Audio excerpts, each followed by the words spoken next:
Hello everyone, this is Logan59XP, and apologies for the bit of a hiccup there at the beginning, because I hadn't done a stream since I reinstalled Windows. I didn't have all my settings set up right, so I had my multi-stream output set so that Twitch was outputting a 4K stream over X264, and so it was dropping frames like crazy, so I had to start and stop the stream a couple of times to make sure all the settings were correct.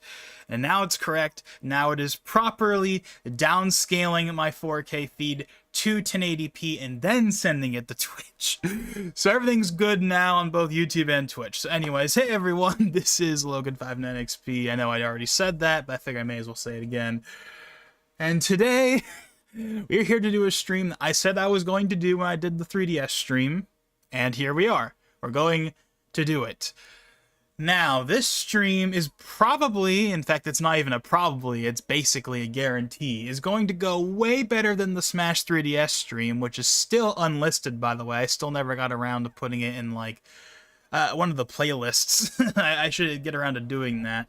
I'm still not sure if I want it to be, like, public, but, like, I definitely got to put it in one of the playlists, because, you know, that's my kind of thing, is it's like, hey, even if something isn't public, I think that it should still be available somehow. If in most cases, obviously there are rare exceptions where something is like, nope, this should be private and never be seen again, but vast majority of the time, I'll just make something unlisted if I'm not really thrilled with it.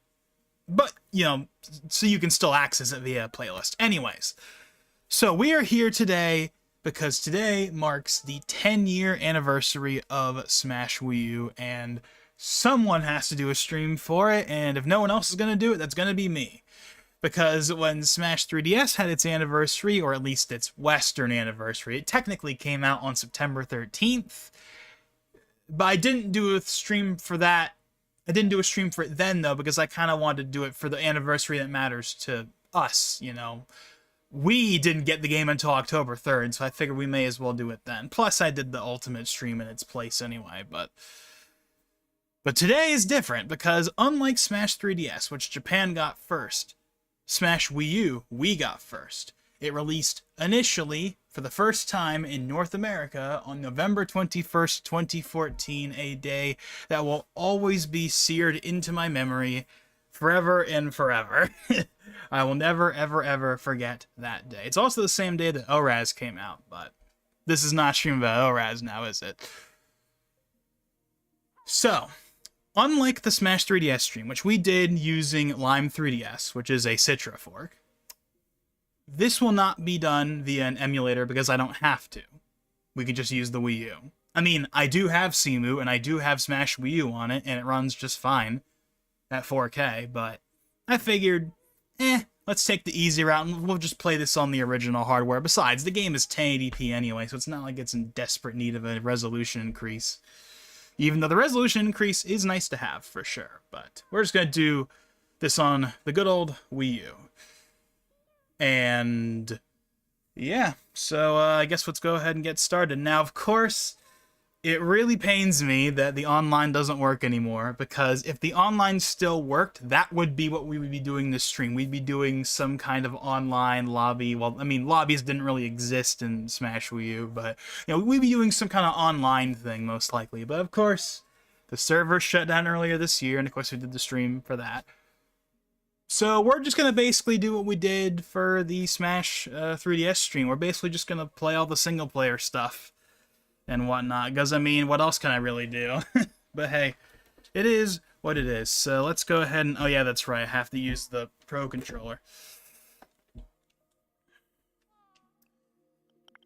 Alrighty then, so yeah, as you can see, I got a little homebrew folder full of exactly what the title would imply. I've already gone ahead and made sure everything is up to date. Not that that's going to matter for what we're doing. We're just going to be playing, you know, the vanilla game. I'm not going to do any mods or anything. Although I do have mod packs from, like, 2017, 2018. Like the Eric Namar pack, the Nairo pack.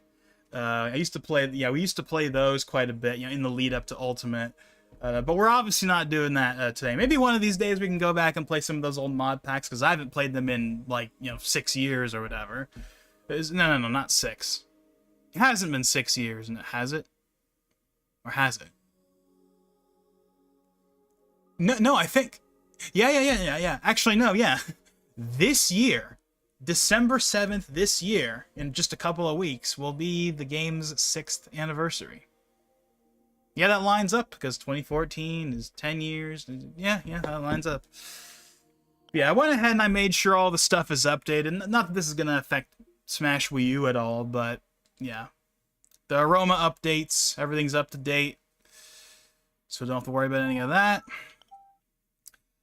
Now, yes, Pretendo does exist, but there's no public servers for it, as far as I can tell. I do follow the Discord, and I have the website, and I do have an account for it, but as far as I can tell, Joe Schmo can't really do anything with it yet.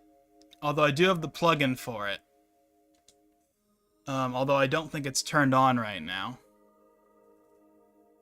Because if it was turned on, then, is it the... No. It's the Inkay plugin. Yeah, this is the one that connects you to Pretendo. So, if I turned this on and rebooted the system, then you would see a thing at the top that said, you know, connecting to Pretendo Network or something like that. But since I don't have it on right now, it just connects to the regular Nintendo Network, which, of course, isn't really a thing anymore, unfortunately. So, yeah. But, yeah, I got all these plugins. You want to know something that's kind of funny about the screenshot plugin? So, you know, so the Switch, of course, has the screenshot button, right? But what's funny is that this is actually better than that, because this button will take 1080p screenshots, or let me rephrase that. It takes screenshots that are the resolution of the game you're playing. So if you're playing a 720p game, the screenshots are 720p. But if you're playing a game at 1080p, the screenshots will be 1080p. So, which that means the screenshot plugin is technically better than the built-in screenshot feature on the Switch. Although I'm sure there's a screenshot mod or plugin or something for the Switch that you can do to get better quality screenshots. But yeah, I have it set, yeah, PNG, of course. Although you can do JPEGs, of course, and you even get a quality slider. And I have the button set to the TV button on the gamepad, because the TV button doesn't matter on the gamepad and hasn't for a really long time. But anyways, enough with all of this side tangent. Let's go ahead and just boot it up.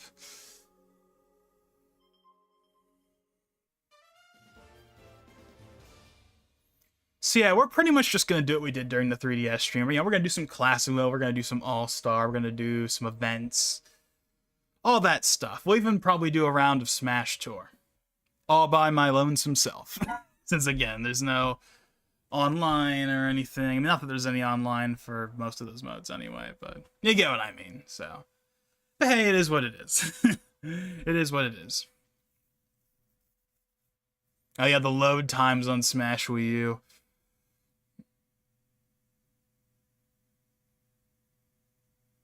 I mean, not that Ultimate is like instantaneous, but it is by comparison.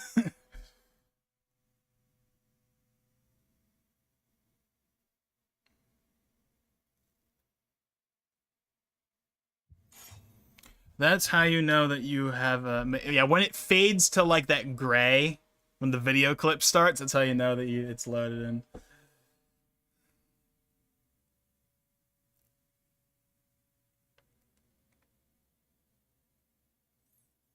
Jesus. Even this is taking a long time.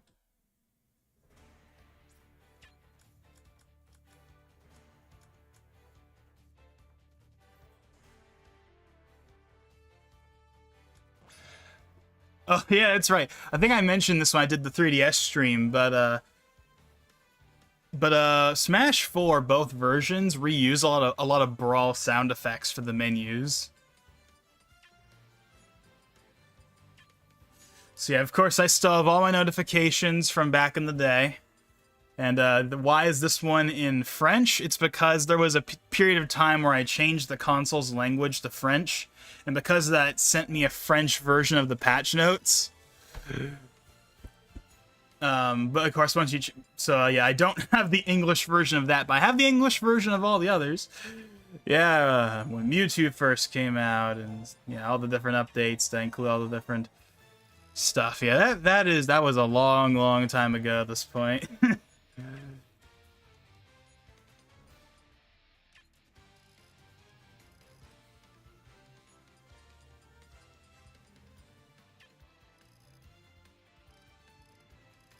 Yeah, the version numbers on Smash 4 are completely different than the version numbers for Ultimate. With Smash 4, it was very, very incremental. Like, you know, obviously it was 1.0.0, then 1.0.1, 1.0.2, and then, you know, 1.0.6 was the first, like, big content update that added, like, Mii costumes and, like, stuff like that. And Mewtwo, I think, was in the same patch, or around the same time. But, like, whereas with Ultimate, you know, it's version 1.0, 2.0, 3.0, 4.0, 5, 6, 7, 8, 9, 10, 11, 12, and then the final version number, at least for right now, is version 13.0.2, whereas the final version for this game is 1.1.7. It's all semantics, of course. It doesn't actually make a difference. It's just kind of odd, but, anyway. So yeah, let's see. What are we going to do first? Well, first thing I can tell you is, so one thing about the Wii U that a lot of people may not know is that the Wii U only outputs in limited RGB range, which is like I think it's like 15 to 235 or whatever. Basically, that means that it's not as. Basically, what I'm trying to say is it leans on the gray side a tad, at least on my screen. Whereas the Switch has full RGB support, so. I mean, realistically on the stream, you guys aren't going to be able to notice the difference, but it's something I can definitely notice. But yeah, so what are we going to do first? Well, we'll probably just start off with something simple, I imagine. Oh yeah, special orders. Forgot about that. Alright, right now I'm using the Pro Controller. Let me switch over to the GameCube controller.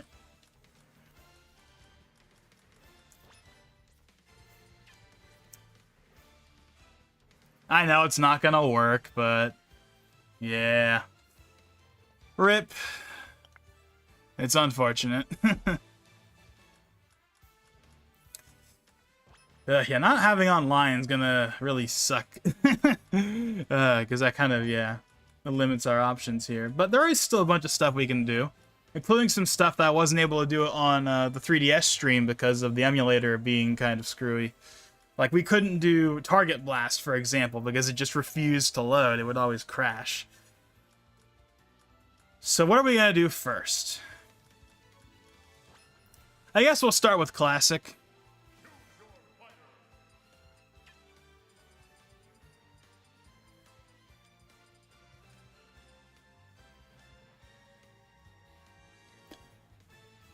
I miss hearing this menu theme.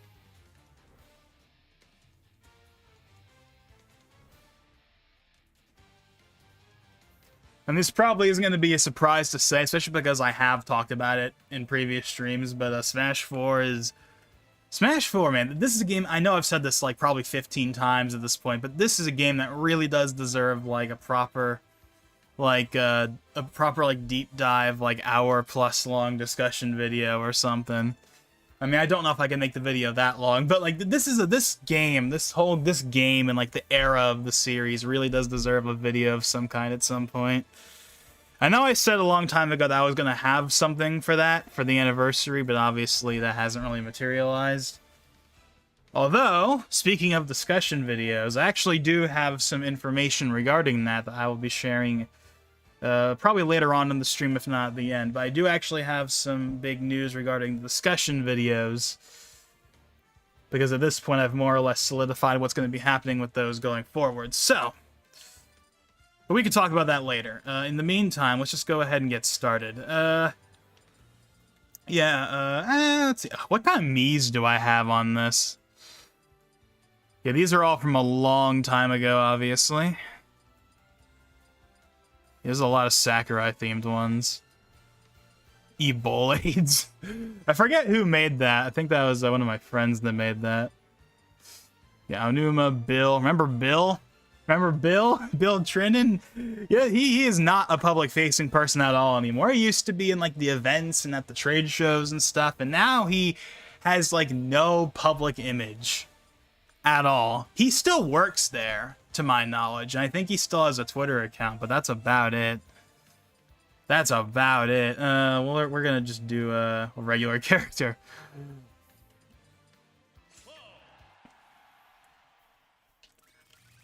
So we're gonna do what we did last time, and we're gonna crank the difficulty all the way up. So that means if I die, that means that I only go, because, you know, we're trying to get Master Fortress, and that requires you to be on a certain level. Let's see. We'll do PS2, I suppose. Why not? Oh yeah, by the way, the stream is set to 59.94 and not 60, which is important because the Wii U outputs it. The Wii U outputs at 59.94, so if I want to maintain the best frame pacing I can, then I gotta make sure to do that.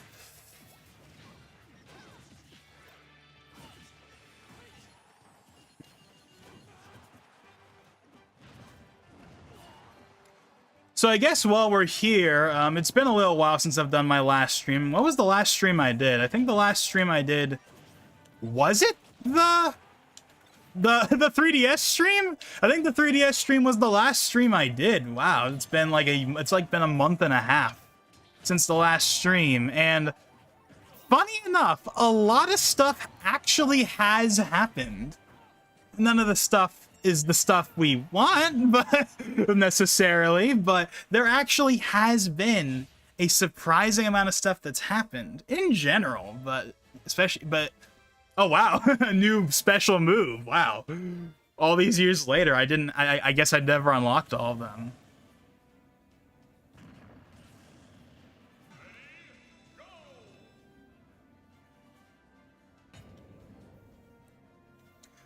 What was I gonna say? Yeah, there's been a surprising amount of stuff that's happened in general, but especially for, like, Nintendo, surprisingly. Because you think that there wouldn't be that much, because at this point we are very much in the we're just waiting for the Switch 2 to be announced. We're at that point where we're just waiting for them to finally drop it. But the thing is, they keep announcing stuff, just not the Switch 2. Like, they announced the alarm clock, then they announced that like game test thing that they still haven't even officially announced, even though people have played it. And then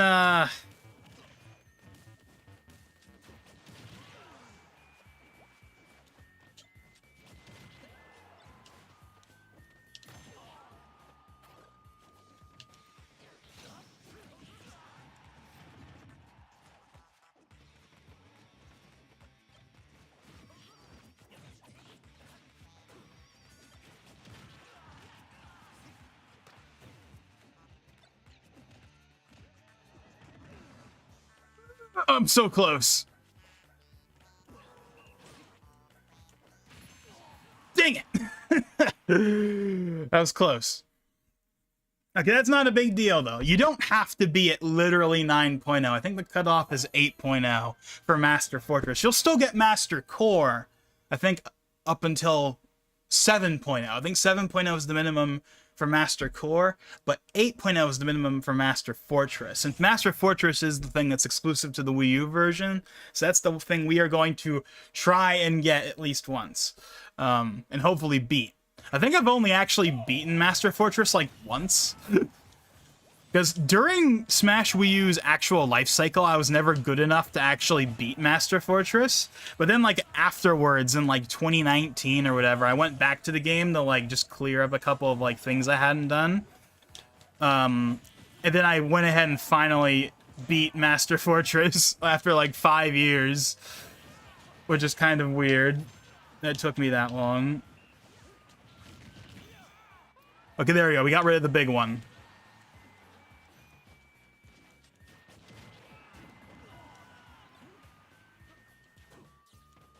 Anyways, what was I getting to? Oh, yeah, so yeah, we've had the alarm clock. We've had that NSO game thing that still hasn't been officially revealed, but we basically know what it kinda is.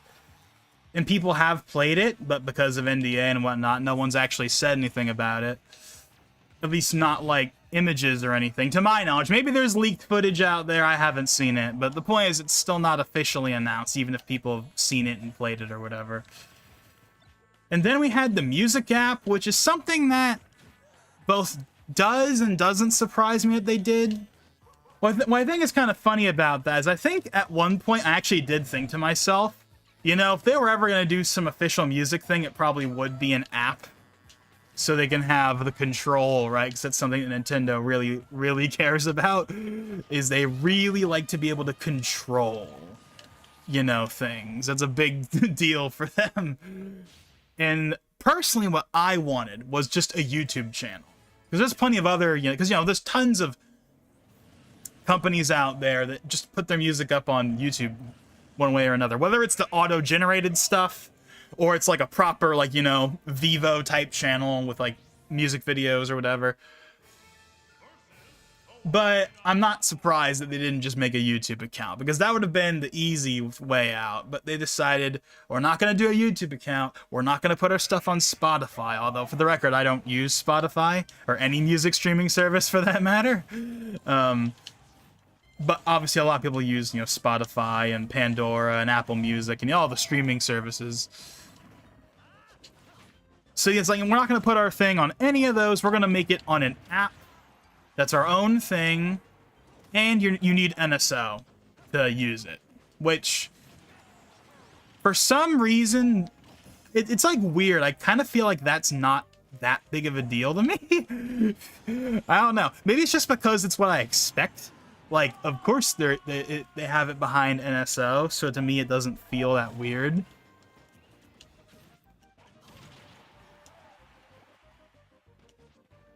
At the same time, it makes sense, though, because, you know, they want to give you more reasons to have NSO beyond just multiplayer, which is the main reason most people have it.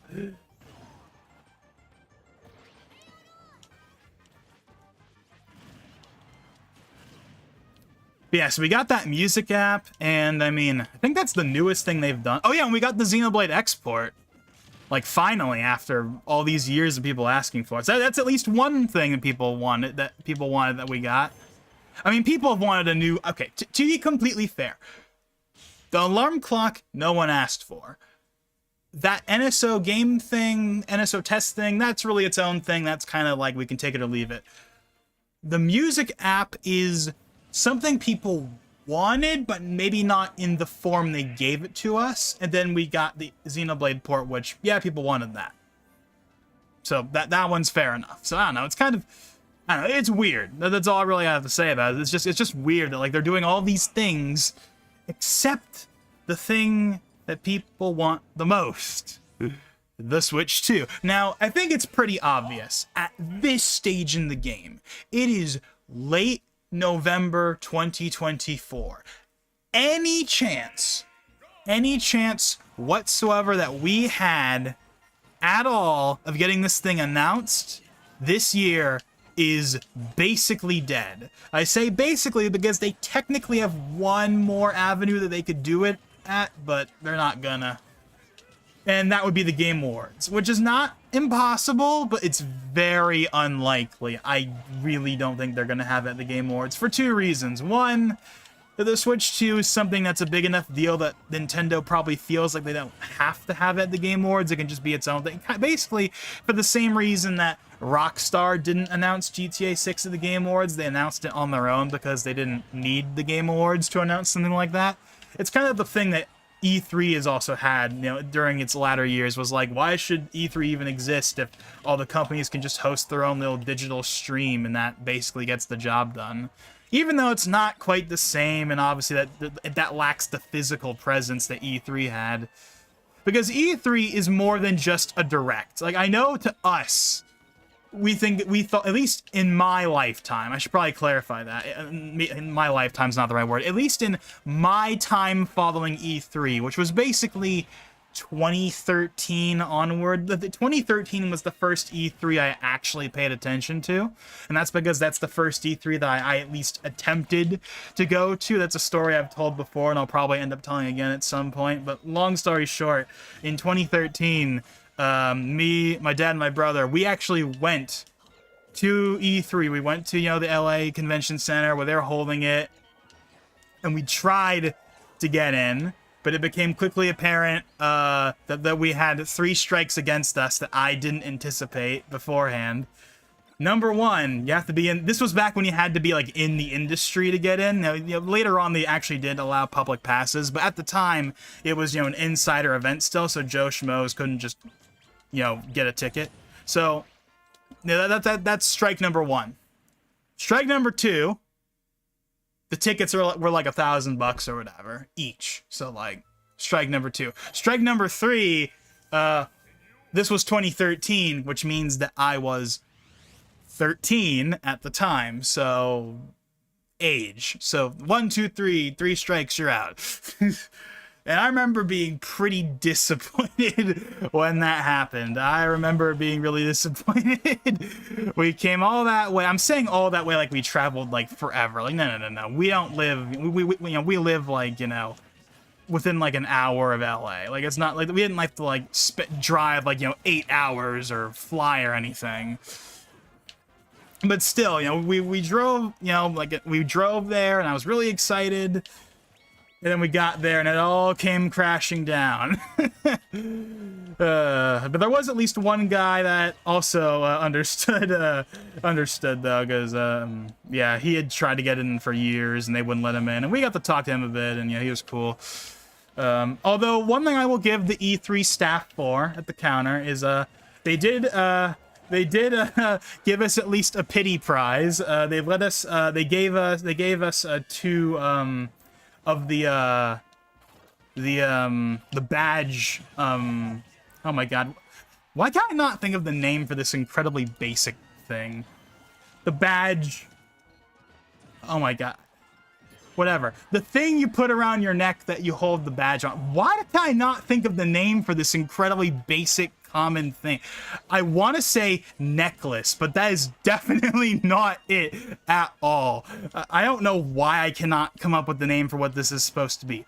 But, the thing you put around your neck that you put your badge on, I, for some reason, cannot think of what that is actually called. But the point is, they gave us 2 of those, which by pure coincidence happened to be like Wii U themed, and it had like Pikmin and Toon Link on it, because this was when Pikmin 3 and Wind Waker HD were, coming out, right? 2013. So, I don't know. And I still have those to this day, by the way. I still have those E3 badge things, which is, it's cool that they gave us those, but obviously it didn't quite make up for not being able to actually go in and play anything or whatever, but it is what it is. But anyways, what was I getting to? I'm getting off track here. What was I talking about? Oh, yeah. The Switch 2 is not going to be at the Game Awards. For the reasons I've stated. It'd be awesome if it was there. But there's no way it is going to. I'll be genuinely surprised if it is.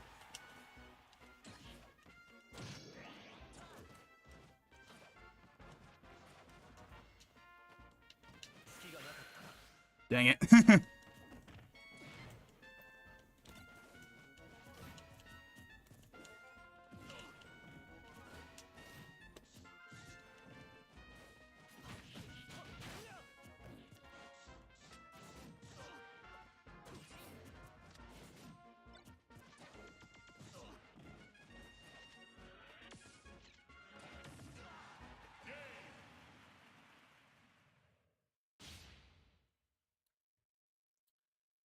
But yeah, there's been, all that stuff has happened. Look at all these moves I apparently don't have. Not that it matters at this point, but... yeah, I think version 8.0 is like the bare minimum for Master Fortress. But yes, we've had all that stuff happen, and still no Switch 2.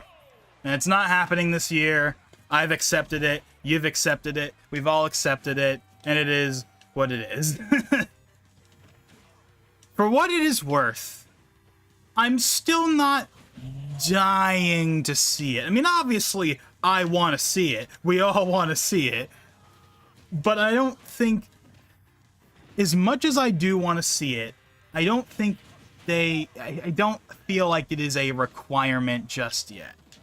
And I think that's simply because the situation that the Switch is in 2024 is not the same situation that the Wii U was in 2016. The Wii U at the end of 2016 was on its deathbed, and we all knew it, and that's why people were so desperate for the NX to be revealed.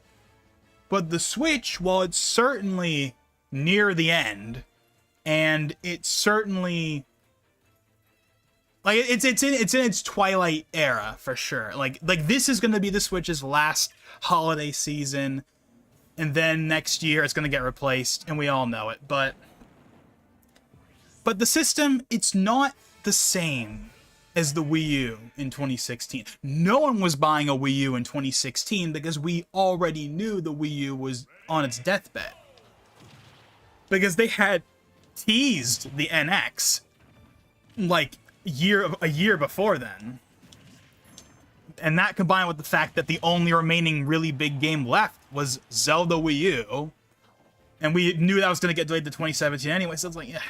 There's all these combination of factors that basically lined up towards, you know, it made sense that they revealed the NX, or the Switch rather, when they did. But the fact of the matter is, the Switch is not on its deathbed. It's simply not. It's still selling, not as well as it used to. It's absolutely on a decline. That is not up for debate. It is. We've seen the numbers. It's definitely going downward. But it's still selling okay, and the software is still selling, and people are still playing it.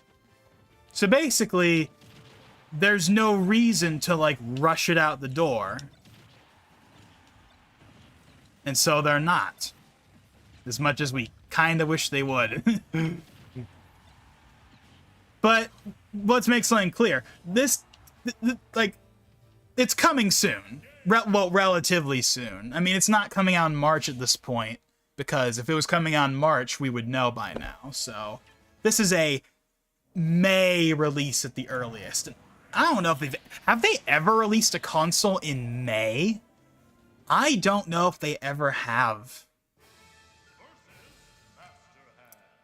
If they ever have, I haven't been around for it. For as long as I've been alive, at least during my lifetime, they have never put out a console in May.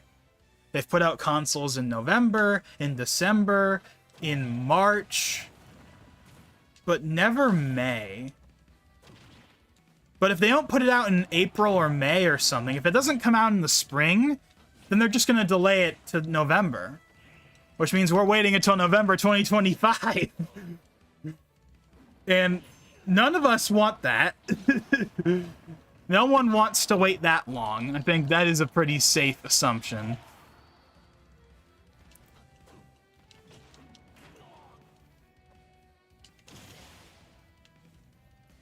Alrighty, here we go. Master Core. Hey, Antonio. Welcome to the stream. Are there rumors that the Sony Marvel universe might officially come to an end when Spider-Noir and Spider-Verse 3 come out because some of their films are bombing? I do not know. I know I've said this before. I know that I've said this to you even, but like all of the Marvel stuff, but both the MCU proper as well as the Sony stuff, anything like that is like on like the back burner of the back burner right now. I wouldn't say I'm completely in the dark, but I'm not actively really paying attention to that stuff at the moment because it's not something that I'm super interested in at the moment.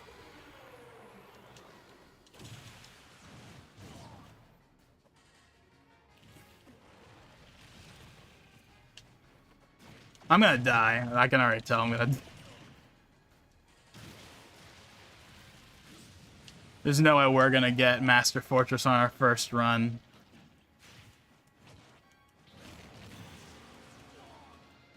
Yeah.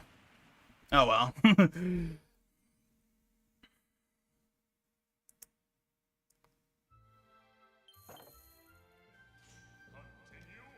Now I believe, like I said before, we can still get Master Core.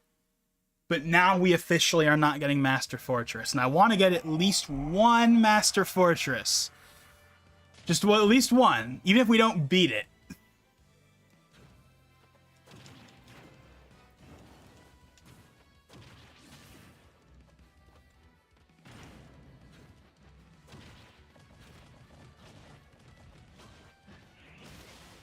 Okay, that was fast.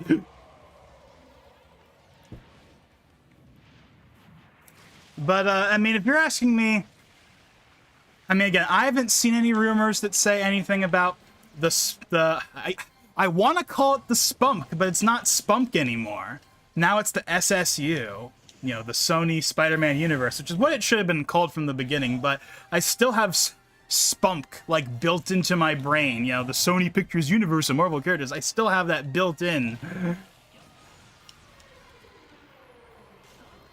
I remember the same thing happened when the Switch was revealed, and I remember I had to, like, eventually stop calling it the I had eventually learned to stop calling it the NX, because we were so used to calling it that for, like, a year and a half.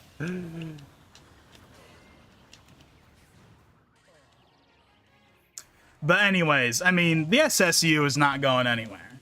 There's no reason for it to go anywhere. Just because Morbius and Madam Web flop doesn't mean they're going to give up on that universe. Because the fact of the matter is, Spider-Man is Sony's biggest property, even though it's not really their property. But, you know, that's their biggest property, so they're not just going to give up on it. If Kraven bombs in December, then that doesn't really make a difference. It's gonna keep on trucking along. How well did Venom do, by the way? Like, I don't know how well that did. It's been out for like a month now, so it's probably gotten most of the box office it's gonna get. Has it done as well as the others? I know the first movie did really well, especially because of China. It did like 800 million. The first movie. The second movie did like 450 million. I don't know how much The Last Dance did. My assumption is it's probably about the same as the second one, if not lower. It kind of feels like... I mean, the Venom movies were never well-received films, you know? They've been memes. Like, they're kind of a meme franchise to some extent for people, you know?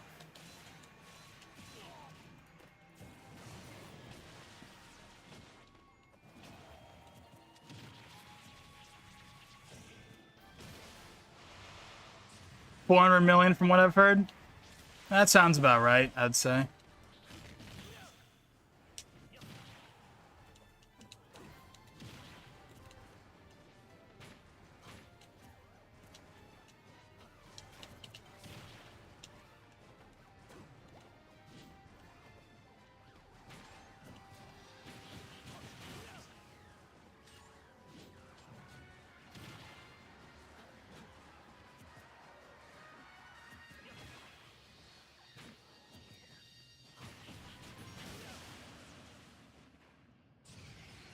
Okay, that's it, right? Okay, yeah, so just Master Core. Well, that's fine for right now. Again, I definitely want to get at least one solid, at least attempt at Master Core, even if we don't beat it. I mean, Master Core isn't like an enemy, granted. It's a fortress. It's a thing you go through, like Smash Run or Subspace, but you have to survive the fight in order to get to it. Okay, so I didn't get that one, but I at least got those two.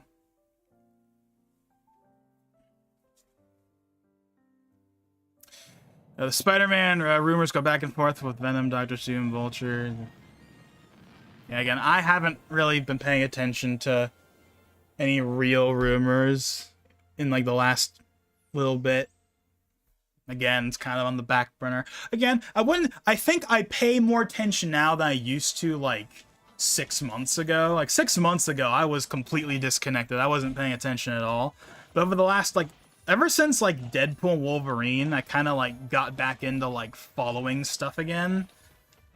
Even if it's not, like, a ton, like, I still have, like, you know, like, a news channel or something. Or, you know, I have a channel where I can be like, okay, I can keep up to date on, you know, whatever rumors are happening or whatever, so I at least know what's going on.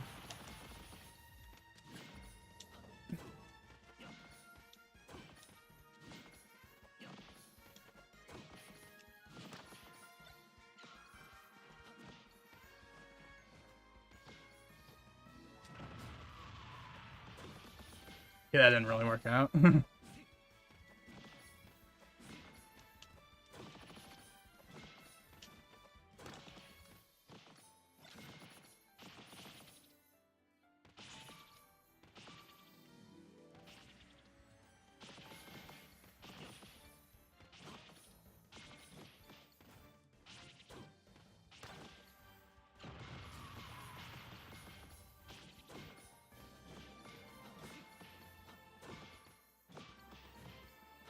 They say Captain America for the return to form for my perfect people. Really? That's the movie that's going to be the return to form? I somehow doubt that. Not that I think it looks bad or anything from the trailers, but I don't really see anything in that movie that screams, oh yeah, we're back, baby. But hey, we'll see when February rolls around.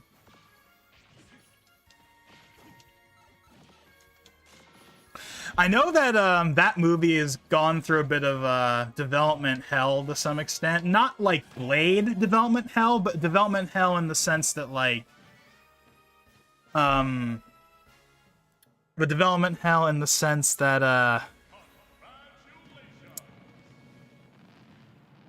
that it's gone through like a bunch of reshoots basically. And there's a trend in big budget movie making where like if there's a ton of reshoots, that's not a great sign. I mean, a lot of movies do reshoots, and obviously they don't all turn out bad, but that tends, but when it comes to like multiple reshoots where like they're trying to basically salvage a film after the fact, it tends to not really work out. So, I mean, obviously, if Captain America comes out and it's more or less universally liked, then cool, but it'll probably just end up being another like, it's alright movie.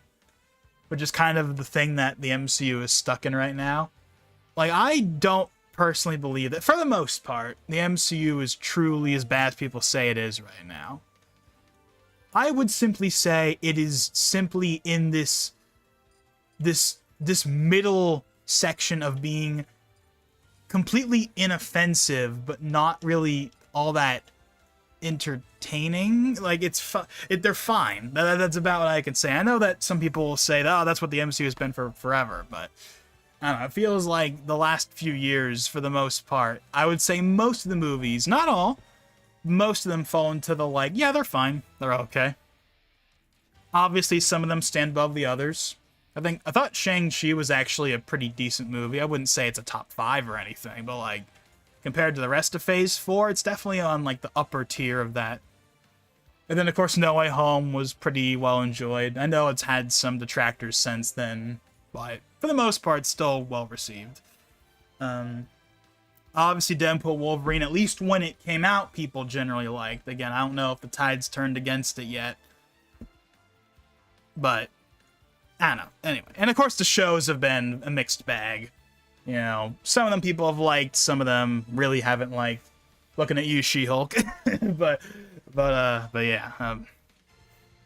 What do you think of... Oh, yeah, I haven't seen that trailer yet, by the way. I did see that it came out, though, yeah. For those of you who don't know, for the first time since 2005 for a theatrical release, and 2008 since anything substantial that's not a commercial, we're finally getting a new Wallace and Gromit.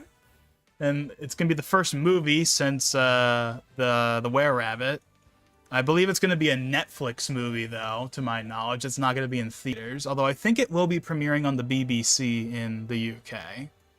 I think. But, I don't know. Yeah, apparently it's like a sequel to The Wrong Trousers or something, because the penguin is in it or whatever. I know he has a name. I don't know what the name is. As someone that grew up with Wallace and Gromit, I should know what the name of that penguin is. I know he has a name. It's not just he's the penguin. But yeah, but this will be the first major production with the new voice actor of Wallace, because his original voice actor passed away in like 2017, I think.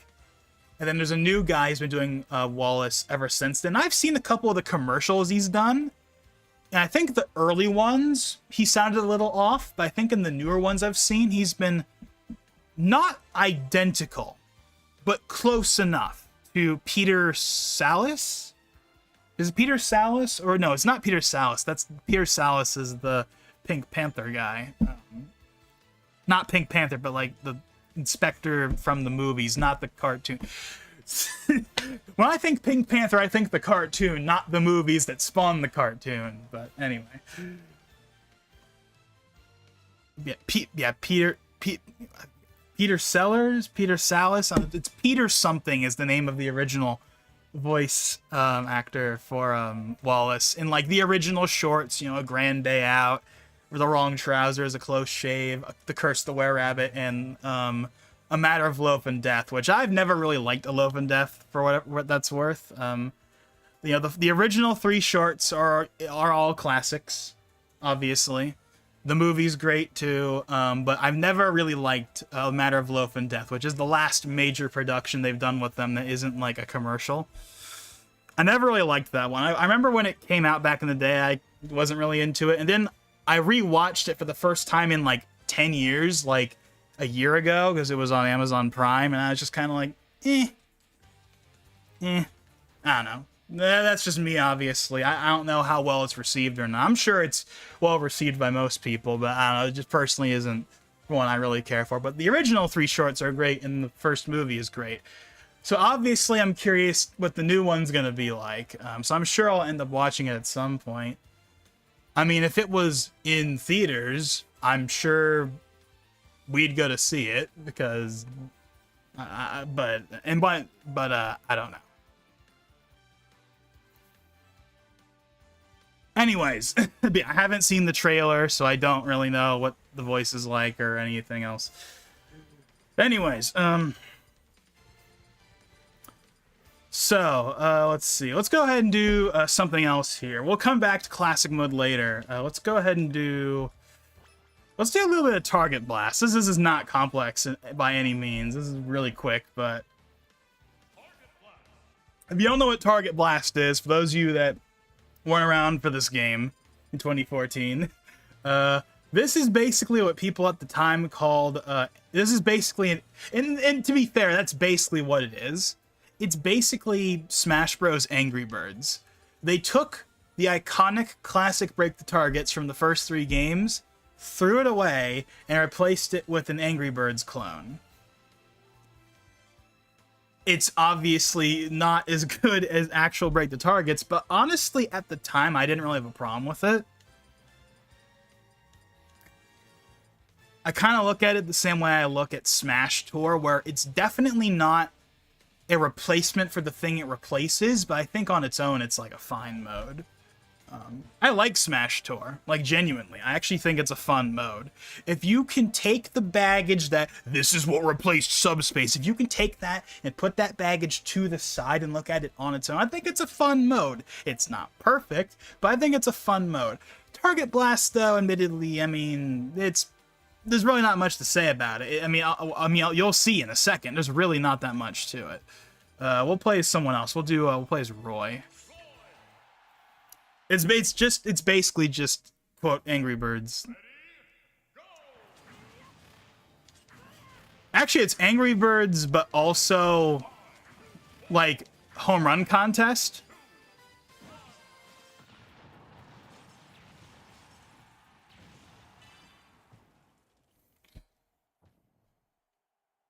What is my high score for this? I actually don't know.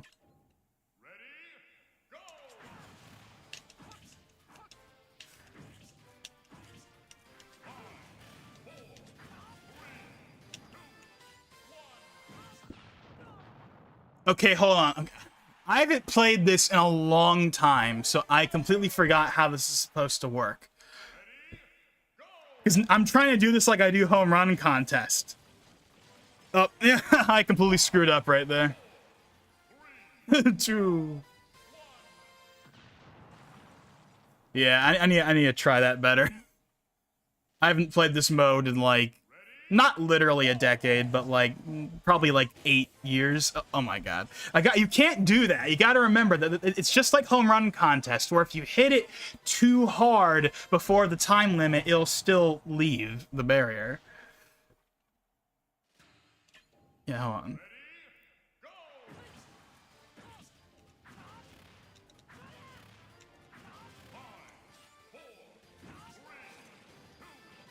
Okay, kind of in the middle.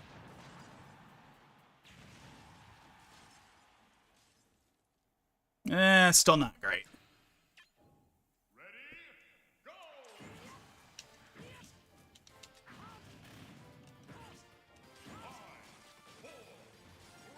Uh-oh, that's not good. Yeah, that didn't do it. Yeah. I'm trying to get all three, right? Trying to get all three of those. Peter Salas is Wallace. Peter Sellers is the... Yeah, Inspector Clouseau. That's the name. Yeah, I get those names mixed up. Probably doesn't help that they're both British actors. Okay, let's try a different stage, because there's 3 different stages for this. Let's try a different stage. I might try a different character as well. So let's change the stage. Stage 2. Apparently the highest score I got was Palutena. Let's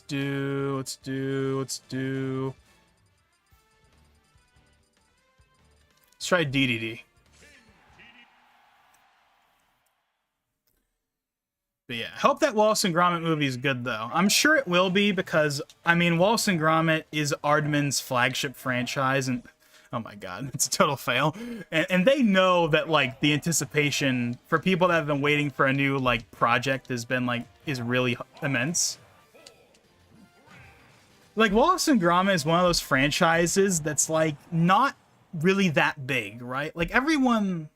Like, Wallace and Gromit is not a big franchise by any means, but it's also very much beloved around the world. Like, if you've ever seen Wallace and Gromit, you probably love it.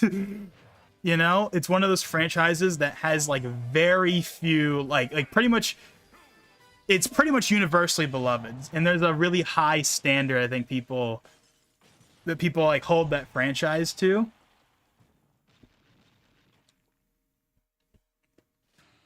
And most of the time, they deliver.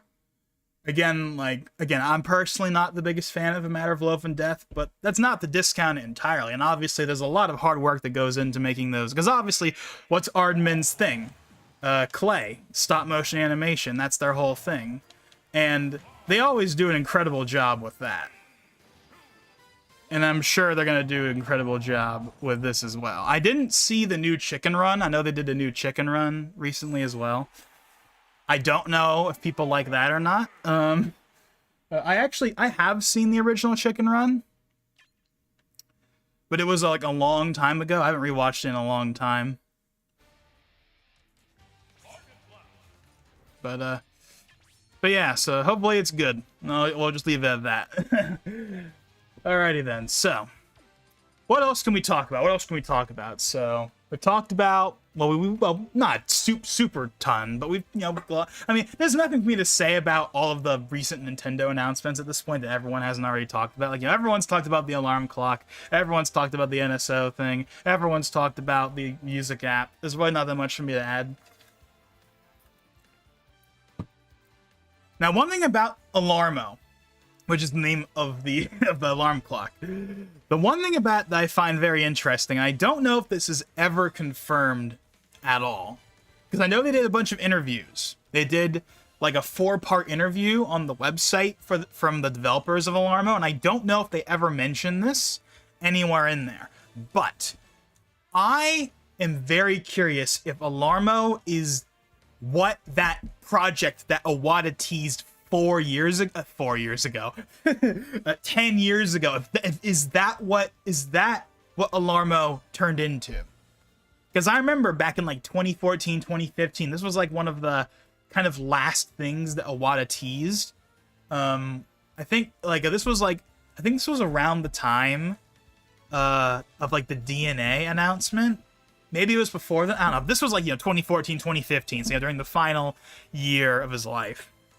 I remember he announced at one point in like one of the investor meetings, I think, that they were working on some kind of like some sleep themed or sleeping based like quality of life device is what they called it. Quality of life device.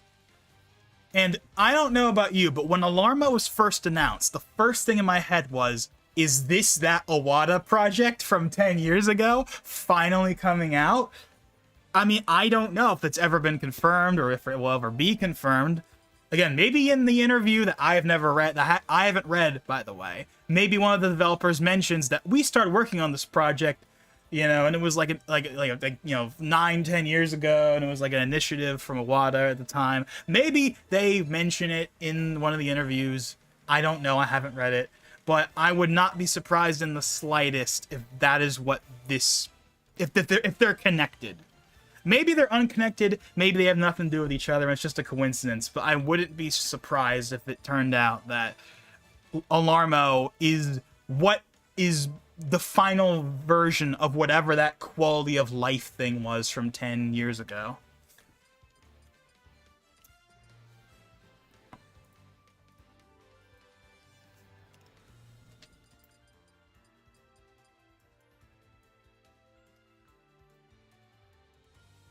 Alrighty. Well, let's do Mewtwo, I suppose.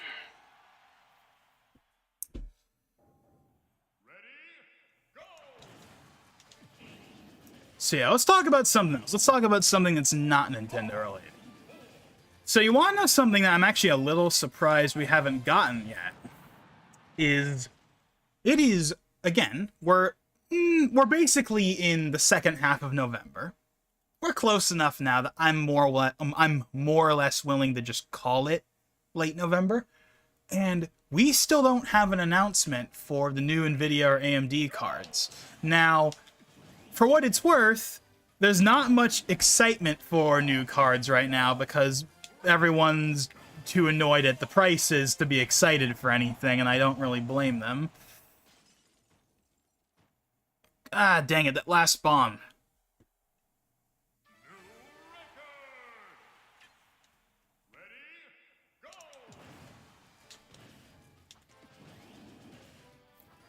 But yeah, like the NVIDIA, the new NVIDIA cards, the new AMD cards, RDNA 4 and, RDNA 4 and, Blackwell, I believe is the name for the 5000 series. I believe they're supposed to be announced at CES or around CES. So we're not going to get them announced or released this year. We're just breaking from a long existing pattern, by the way, at least for NVIDIA. I mean, NVIDIA has been doing every 2 years for like a decade, or at least as long as I've been paying attention. I mean, I got into the PC hardware scene with like during like 2015, 2016s. This would have been like, the Maxwell and Pascal era. Like I remember when I was first envisioning building my first computer like almost like 9 years ago, I envisioned like a 970 as like the card I wanted at the time. It was a 970, so that's as far back as I go personally, which is by no means the oldest. Obviously there are loads of graphics cards from before Maxwell, but that's when I joined. And Maxwell was 2014, and then Pascal was 2016, and then Turing was 2018, and then Ampere was 2020, and then Lovelace was 2022, and then now we're gonna have Blackwell in 2025. So, and when did Kepler come out? Kepler, I don't know when I think Kepler is either 2012 or 2013.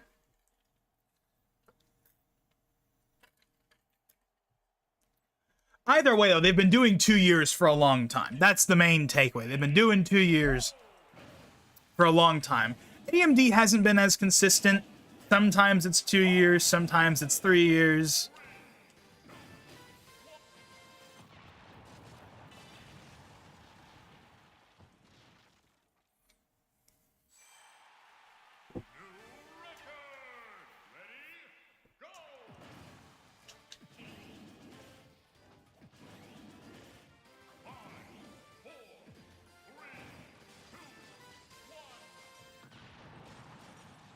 Yeah, that was not a good run.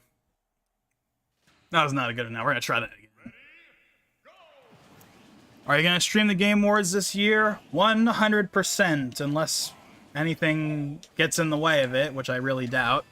I haven't had any issues streaming the Game Awards since 2016. Because I remember, I think I started streaming the Game Award. This was a long time ago, obviously. This is like the early days of the channel.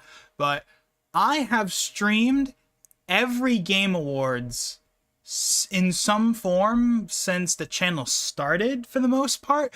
I have a really crappy stream from like 2015, back when I had bad hardware and didn't know what I was doing. Or, well, I knew what I was doing, but I was trying to make the best of a bad situation, so I held up the camera, my old webcam, to the TV, and the stream still exists. It's probably unlisted in the 2015 playlist if someone really wants to go looking for it. But it's a really bad quality stream from back before I had a proper streaming setup, because all I had was my old Pentium D computer to make YouTube videos with, which obviously was not enough to do something like streaming. But from 2016 onward, with the exception of 2018, it's the only year I didn't do it. And that was literally just because I thought we weren't going to get anything big that year. And of course, I kicked myself for not streaming it. But, you know, I did 2016, or at least I did part of it. And I think I had to leave halfway through because I had to go to my, like, brother's, like, music thing at, like, his school or whatever. But I did, like, I think, like, half of 2016 before they did the Zelda trailer. Because they had a Zelda trailer at the Game Awards 2016. I wasn't around for that. I had to watch that, like, after the fact. I streamed a part of it, and then 2017 onward, with the exception of 2018, I have done all of them. So 2017, 2019, 20, 21, 22, 23, and obviously 24, 25. It's a lot. It's gonna be, I have no reason to, like, yeah. And ever since 2018, I don't skip one anymore. Even if I don't think they're going to announce anything that I'm personally interested in, I don't skip them, because you never know. Because I thought in 2018, well, they're not going to announce anything big because Smash is just coming out, so they're not going to have anything there. And then they proceeded to have Joker, so it really bit me in the ass for not streaming that one. So now I don't miss them.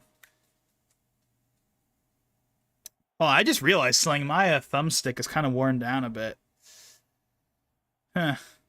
My brother's been using my controller a lot recently because his controller's not working, so he's probably worn down the stick a bit. I guess it was inevitable it was going to happen at some point. I mean, I've had this controller for like 7 years. It's no, 9 years, actually. I got this controller in March of 2015. It's the white, Japanese-only Smash 4 controller. I've been using it as my main controller for a long, long time. Anyways, but yeah, I'm going to be streaming the Game Awards. That's the main takeaway. Yes, I will. Unless something happens during that time that makes it so I can't, but I really doubt that's going to be a problem, so yes, I will be streaming it.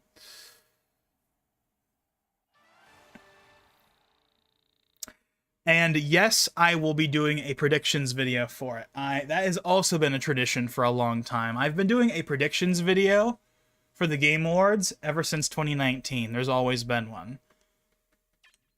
But what's funny is the last discussion video I did on the channel was the Game Awards predictions for last year. That was the last time I did one. That's how long it's been since I've done a discussion video. And again, I have some updates in regards to the future of the discussion videos that I'll share probably near the end of the stream.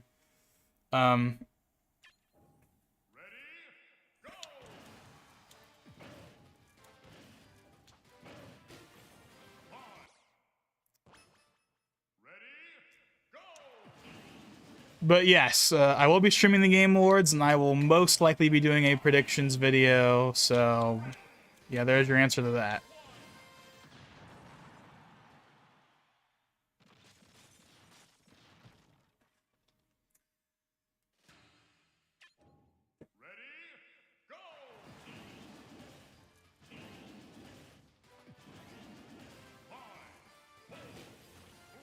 Okay, I didn't mean to do that.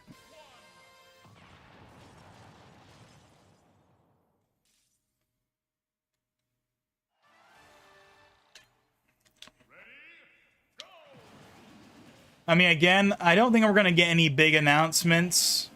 At least nothing from Nintendo. But obviously, then there's more stuff than that. I mean, the only other thing I can possibly think of that they could announce at the Game Awards that I would personally be interested in would be like Persona 6. That would obviously be a big one right there, Persona 6. But we had Reload and Metaphor this year, so I don't think Atlus is going to do that. I mean, it's not impossible. They have revealed stuff at the Game Awards before, but I don't think that we're going to get Persona 6 at the Game Awards, as awesome as that would be. I think they're going to save that for probably next year's Xbox E3 equivalent, because they've been revealing a lot of stuff at Xbox events the last few years, so they're probably going to do it then. And now that, you know, Reload's been out for a while and Metaphor is now out the door, they can now finally concentrate on Persona 6 and stuff.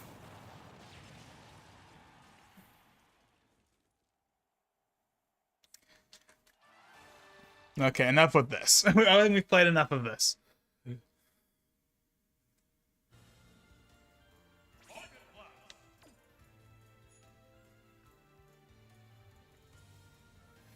Alrighty, where are we at? We've been streaming for an hour and 11 minutes. Okay, so let's see. Yeah, I guess we can do a little bit of home run contest. We may as well.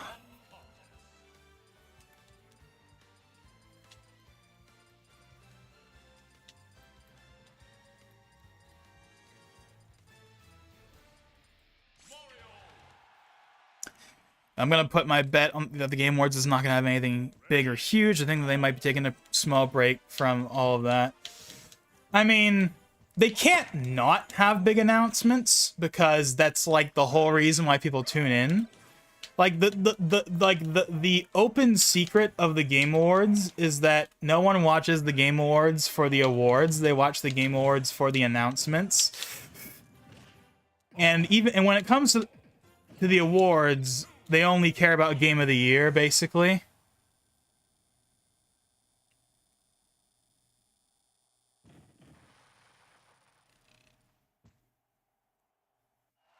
I mean, obviously, Game of the Year is the most important, but what I mean is no one really seems to care about the other awards for the most part.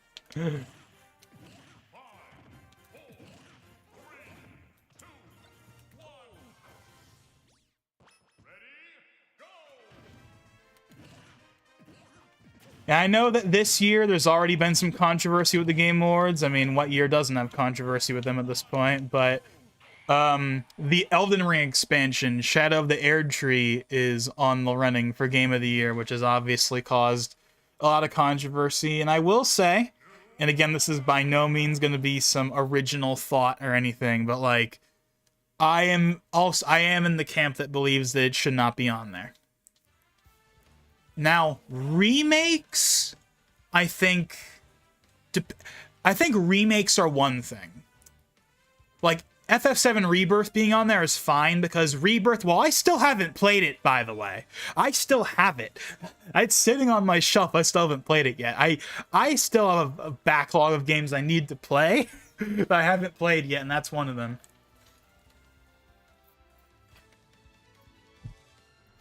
But, anyway,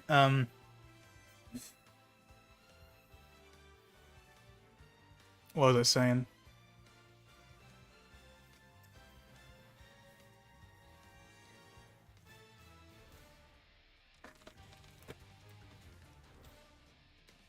How have I forgotten what I was going to say?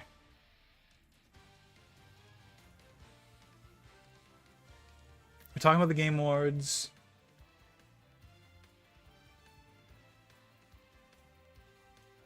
Why have I forgotten? We were talking about the Game Awards, and I brought up... Oh, right. The whole Shadow of the Erdtree DLC thing. Okay. So yeah, Rebirth being nominated is fine, because that's basically a new game. And I haven't played it, and I don't even know how much it deviates from the original whatever. But even if it was 100% dead on, it still would qualify as basically being a new game. Because playing FF7 the original and playing FF7 the remakes is a completely different experience. Whereas, say, the Thousand Year Door remake, which, by the way, I still haven't played yet either, that game is just a straight-up one-to-one remake. It's just the GameCube original with updated visuals. That's all it is. So that would not qualify for Game of the Year. And it shouldn't. For as much as I love the Thousand Year Door, a remake like that, or Mario RPG, is not the same as FF7. FF7, the remakes are basically new games, so that's fine. DLC should never count. Remakes are one thing. Remasters, if they're really, really good, I probably still would say no. But DLC, by its very nature, is not a game. The only way I could see that counting is if it was a standalone thing. Like Red Dead Undead Nightmare is a standalone expansion, or you can get it standalone. So maybe that, maybe, I don't know. If it's a DLC expansion, it shouldn't count. Again, that's by no means some original thought. It's probably the most pedestrian, mainstream thing ever. But yeah, it's obvious. No, it should not. DLC expansions should not count as Game of the Year. Because it's not a game, it's a DLC, it's an expansion. No matter how well received it is, and obviously Elden Ring is an insanely popular game. It even won Game of the Year in 2022. But, I don't know. I mean, it is what it is. It's set in stone. It's not changing at this point. Most likely, anyway. So we'll just have to see what happens. I mean, personally, of the games that were nominated, I'll probably say FF7 Rebirth is the one I would personally want to see win. But, you know, it is what it is. Whatever. If Elden Ring wins basically twice, then you know it is what it is. It's not really the end of the world. But personally, I don't think it should have been nominated because it's a DLC and an expansion, not a standalone game. But that's whatever. Anyway. What was I getting to with this again? Yeah, no. But yeah, I'll be streaming the Game Awards. And I'll be doing a predictions video where I'll get into more thoughts on the nominees and what I think may or may not be announced. I'll talk about that more whenever I get around to doing that video sometime, probably in early December. What are your thoughts on Kevin voicing the Mario gang? So, you know how I just said I still haven't played Rebirth, even though it's been sitting on my shelf since February? I still haven't played Wonder. The game that he first appears in. I still haven't played it. But, I mean, obviously, at this point, it's been like a year since Wonder came out, and at this point, you know... I haven't played Wonder, though, so I haven't really gotten to solidify my thoughts on him. So, I can't really answer that question, because I haven't really played Wonder, and which is the game that his new voices appear in. Well, okay, he's also in the new WarioWare that came out, but, like, that's not the same thing, obviously. The first big game is Wonder, so...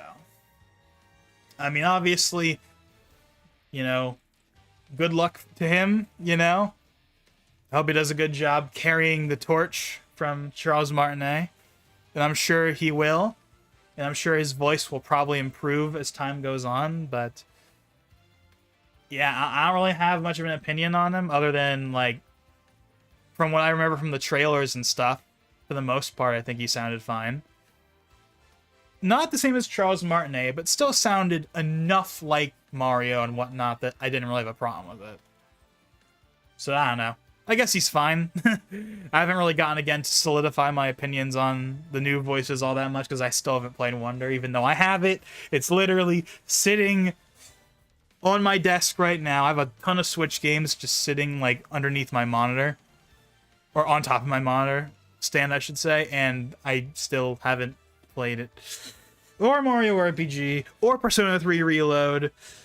Although I did play Spider-Man 2 a few months ago, finally. But all those other ones I still haven't played yet, so I'm not exactly in a rush to get any new games. It's one of the reasons why I haven't played the Thousand Year Door remake yet, because I still have to play all those other games first. Anyways,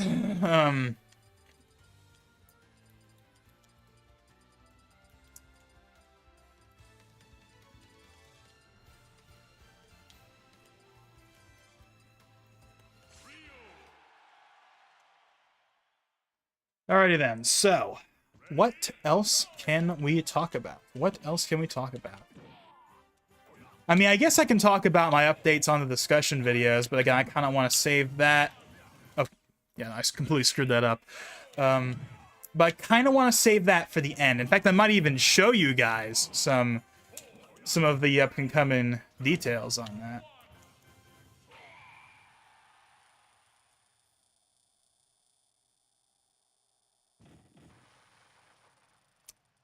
$2025. That's kind of funny. 2025. Imagine if it was 2024.11. That would be really funny. But I'll take 2025. You know what's funny? That date right there, there is a very real possibility that the Switch 2 comes out in September 2025. I feel like we've all been gravitating toward this idea that it's either March or it's November. And it's not March at this point, because again, if it was going to come out in March, we would know about it by now, because it's November. But September is totally a possibility. They've launched consoles in September before. And there's no rule that says it must be November. That's not a law. They could release the thing in August or April or whenever. There's no set timeline. They can reveal and release that thing anytime they want. Well, okay, actually no. The reveal is different because we know when it's going to get revealed. We know officially 100% from Furukawa himself that the Switch 2 will be revealed sometime before the end of March. We know that at the very least, but anyway.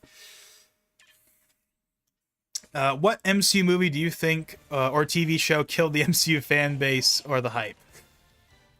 I mean, I don't really think it's been one show or one movie in particular, in my opinion. I think it's more so been like just kind of like a slow burn more than anything else. I mean, obviously there have been some high profile, you know, critical pans for sure. I mean, or if not critical pans, audience pans, I think would probably be the more accurate term. Like, obviously, She-Hulk is the classic example that everyone would point to as a show that basically nobody liked.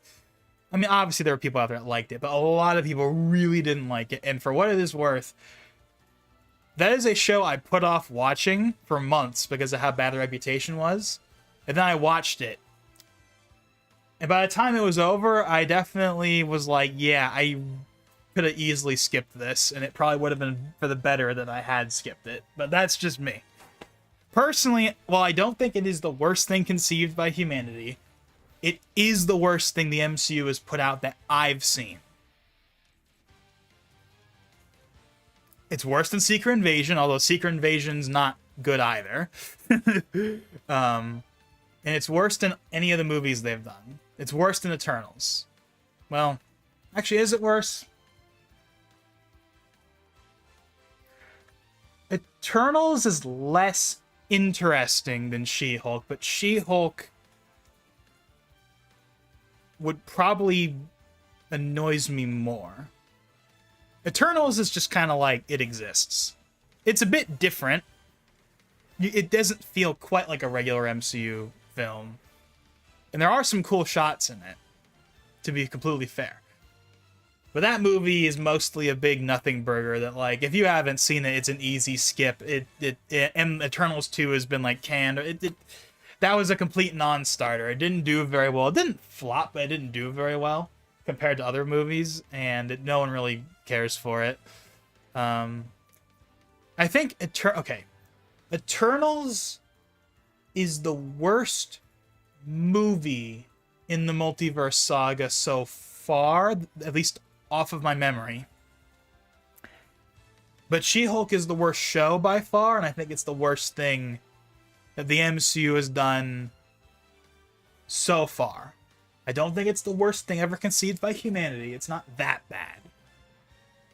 But I do remember, and this is a rare thing for me, but I do remember watching that show. There were parts of it that I had to fast forward or skip through because it just bugged me that much. And that doesn't happen for almost any other MCU thing. So take that for what you will. But anyways, but to answer your question, essentially, I don't think it's one thing. Like, I don't think, you know, it's like oh, here's the moment. You know, if I was doing, you know, the day the MCU died or whatever, I'd be like, this is the moment where it happened. I don't think that's really a thing. I think it's been like a slow burn of like multiple things either not really happening or not being delivered in the way people want. Like, obviously, like, okay, I think the first real disappointment people had with the Multiverse Saga was ironically in the very first thing the Multiverse Saga ever did, that being WandaVision, and of course Ralph Bohner.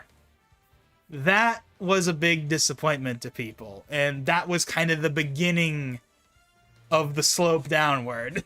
And again, there's been peaks, like with No Way Home and stuff, but generally speaking, no. Again, this is a whole video, and there's obviously 1,000 videos out there talking about this topic, but I do want to make a kind of like, not like a stereotypical, like, you know, the decline of the MCU or anything like that. I don't want to make a video like that, because I don't really want to do a video like that anyway, but I do want to do a me and the MCU in 2024, 2025 is kind of like my prototype of the name.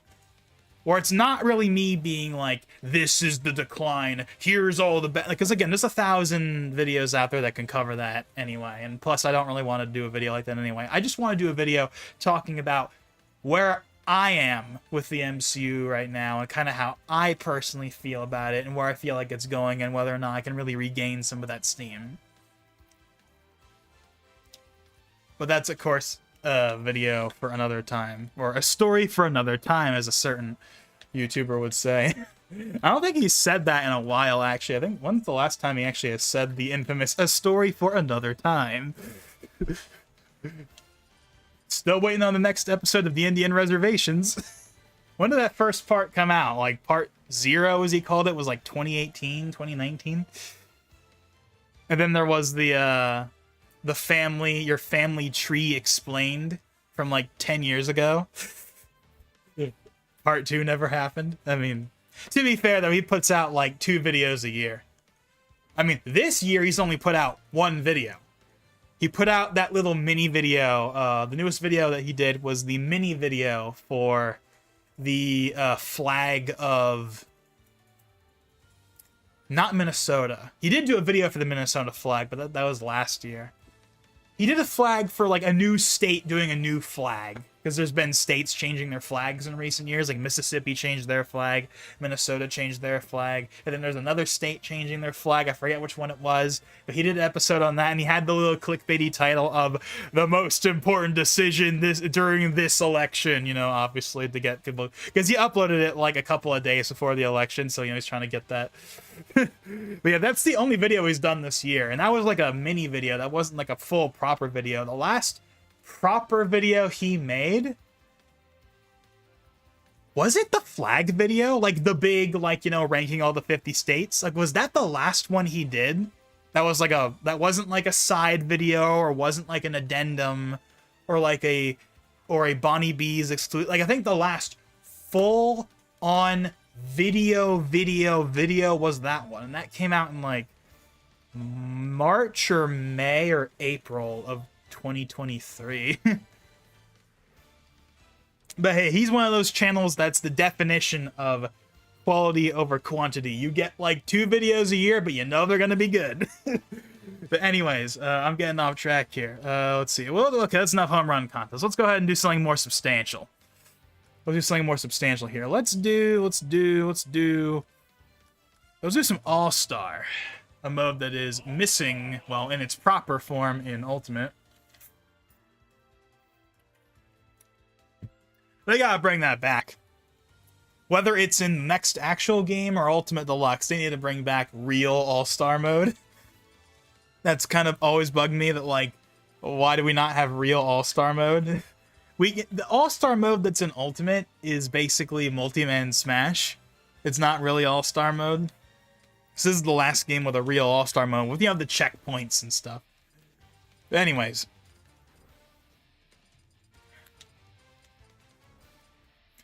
Let's see. You know, let's play as Robin. I used to play as Robin a decent bit in Smash 4, but I haven't really played, I barely have played as Robin in Ultimate though. Yeah, wrapping around back to just the kind of conclusion of that little MCU tangent was basically just to answer your question one final time. I just realized I put it on normal, not hard. I meant to put it on hard.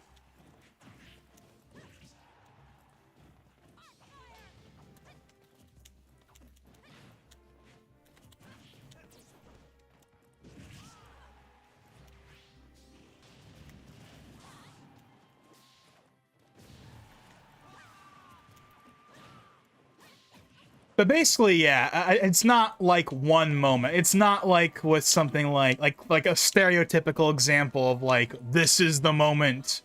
Would like The Simpsons, right? Like the famous example with The Simpsons, even if it's not necessarily true. But like if you were to ask, you know, people like, what is the episode? The classic, arguably overdone example is the principal and the pauper, right? Like, I'm an imposter. That man is the real Seymour Skinner. You know, that moment, right? That's the moment. That's probably a bit overdone, and in my personal opinion, I don't think is necessarily the point. I would probably say sometime in like season 10, maybe? I don't know if I'd say season 9, but I don't know. I kind of already have a warped perspective of The Simpsons, though, because I didn't grow up with the Golden Age. I grew up with, like, the 2000s and early 2010s era. Particularly the movie. Like, I really, like, the movie is an absolute classic for me. It's my favorite piece of Simpsons media. It's not any episode, it's the movie. But anyways, this isn't this. What is this? The real gyms? Why are we talking about The Simpsons? But anyway, but yeah. Point is, yeah, I don't think the MCU has a like Principal and the Pauper or like you know, SpongeBob after season 4. You know, it doesn't have like one of those like stereotypical here's the moment. In my opinion, I mean, again, maybe some people would say Ralph Boner is the moment, or they would say that like Ant-Man the Wasp with how they handled MODOK and Kang is the moment, or Eternals or She-Hulk or whatever. I'm sure there's a bunch of different opinions on what the moment is, if there even is a moment. But in my opinion, there is no strict moment where the MCU died, quote unquote. That's not how that works, in my opinion, at least. I just think it's been a kind of slow burn with an occasional spike. That's how I would put it. I don't think it's dead, though. But there is one thing I absolutely do agree with on the MCU right now. And that is, no matter how you may feel about the MCU one way or the other, there's one thing I think everyone can universally agree on. The MCU, no matter what it does, will never, ever, ever reach the heights of the Infinity Saga ever again. In particular, like that 2017, 2016 through like 2019, you know, Civil War, Infinity War, Endgame, like that like phase 3, basically. It will never reach the peak of phase 3 in terms of pop culture significance and just general success. I think That, in my opinion, is undeniable. You may disagree with that, but I feel like that's a pretty universal opinion that no one's really going to disagree with, in my opinion. Because how can you possibly top Infinity War and Endgame in terms of pop culture significance and stuff? Like you want to know one thing that I think is also undeniable about the MCU nowadays? No one really quotes it anymore. Like, you know, 5 or 6 years ago, people quoted it all the time. Now no one really quotes it. Even the older stuff people don't really quote anymore, but no one quotes the new stuff. Like, can you even think of a line from the last couple of years that people quote? Like, I can't, off the top of my head anyway. I'm sure there's some line in there from probably No Way Home or Deadpool and Wolverine. Okay, you know what? There are a couple of lines from Deadpool and Wolverine, like the, you know, you'll do this till you're 90 and stuff. But I don't know how many of those are gonna stick, or if that's just like an in-the-moment type thing. Like, I think people now even don't really say that anymore. It was a big thing when the movie first came out, the, you know, meme on the whole till you're 90 thing, especially after RDJ got confirmed, and people were all, till you're 90, you know, people like ran that into the ground, right?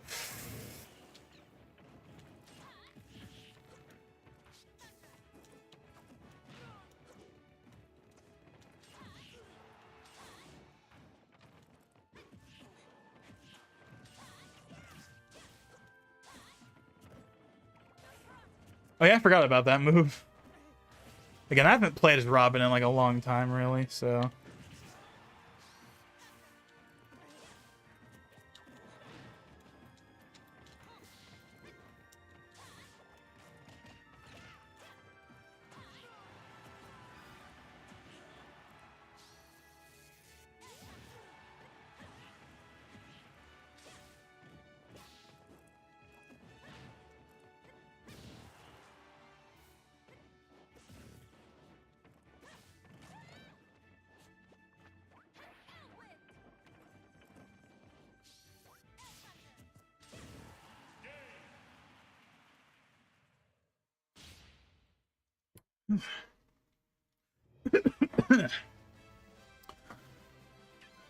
But anyways, moving on from that whole topic. Again, I can get more into this whenever I get around to doing the MCU. We'll just call it the MCU discussion. I'm gonna do that at some point. I can talk more about it there, but I think I've pretty much said what I need to say at this point.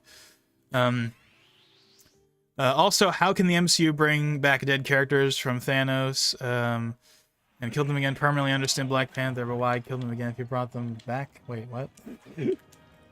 I'm not sure if I understood what you just said correctly.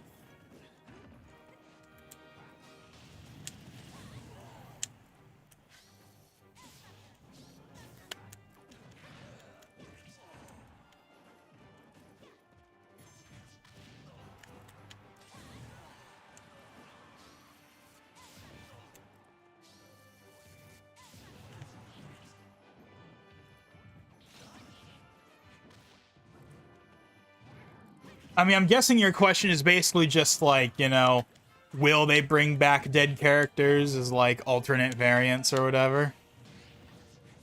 I mean, that's one of the, you know, that kind of gets into a conversation I know I've seen people talk about in the, you know, over the last year, which is like, does the multiverse kind of like ruin stakes by making it so that, oh, well, if a character dies, we can just bring in another variant, and then it's like no big deal, and that kind of defeats the purpose of it, right? Like there's been all the speculation of, did Wanda really die in Multiverse of Madness and whatever, and there's been a lot of back and forth on that, and Elizabeth Olsen has been kind of like, about, yeah, she's kind of been like not super definitive on it. Like sometimes she says that she's dead or implies she's dead, but then it's like, well, if they think there's a good it's been kind of back and forth or whatever. But here's one thing that is true either way. Even if she really did die in that movie, they can just open up the multiverse portal and boom, problem solved. And that's a problem that's something I never really had an issue with, because they haven't really done it yet. Like, obviously they've messed with the multiverse several times, but they've never, like, resurrected a character by bringing in a variant. At least for a character that died in the MCU. Because obviously we had the Wolverine variant in Deadpool Wolverine, which is not the Wolverine from the Fox movies. It's a different version of Wolverine, even though it's still Hugh Jackman. But that's different because the Fox movies are the Fox movies. They're not in the MCU. I mean, okay, technically every Marvel thing ever made is in the MCU because it's a multiverse, right? So the Raimi movies, the Webb movies, the old 70s TV movies, the cartoons, everything is technically canon, technically. But when I say canon, I mean like the main universe, right? The main 616 universe of the MCU. And so far, they have not resurrected a character by bringing in an alternate variant for a character that died in the MCU. Like, well, actually, hold on. What about White Vision? I forgot about White Vision because that was so long ago. I haven't watched WandaVision since it came out, so I almost forgot about White Vision. I know they're gonna have that spin-off show that no one really asked for, but Vision Quest or whatever.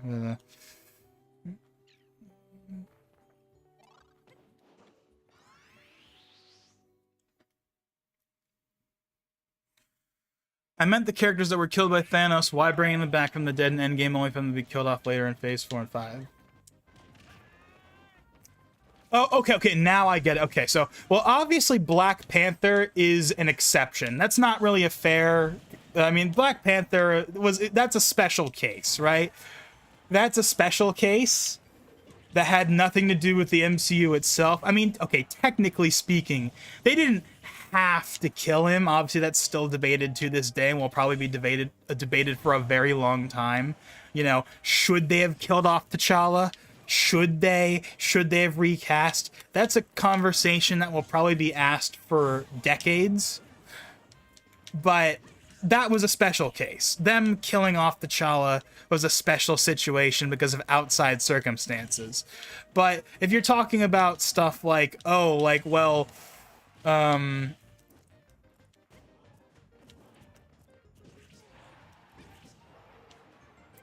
what's funny? I'm trying to think of another example of a character that died off and then they killed them later anyway. I guess, I guess...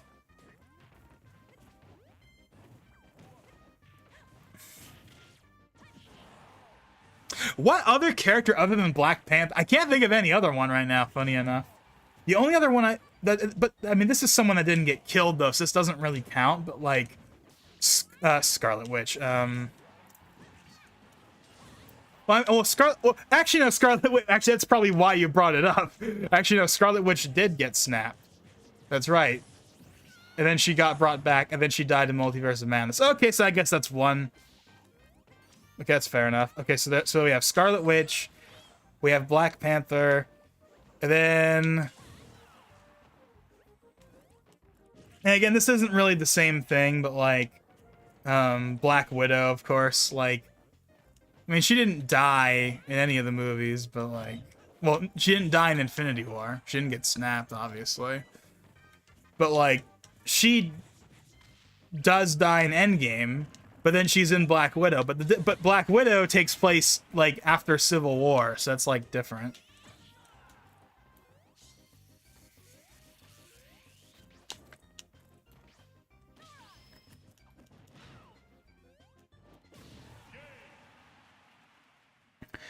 Maria Hill got snapped and killed off in Secret Invasion. Same thing with Aunt May.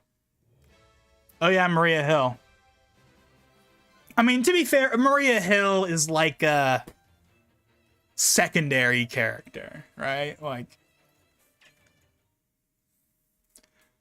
But okay, I guess that's another one. Oh, well, King Thanos from that Disneyland ride being Secret Wars. I've not heard of a King Thanos before, so that's news to me.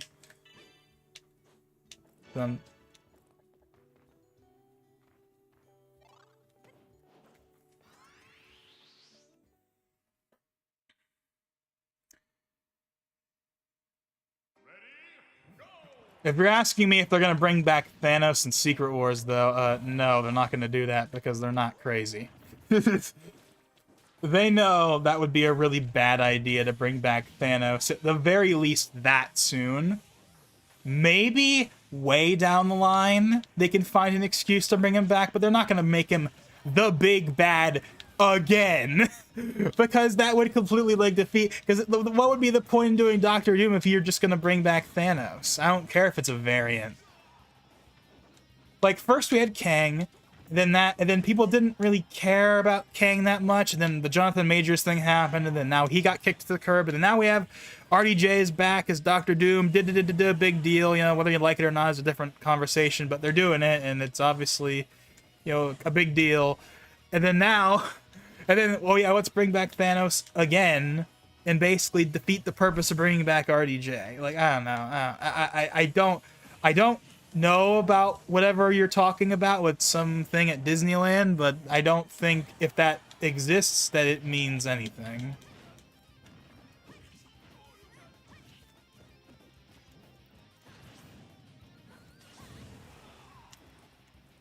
I mean, Aunt May got killed by Thanos and killed him. Did she get snapped away? Do we actually know that? That's not shown to us at all.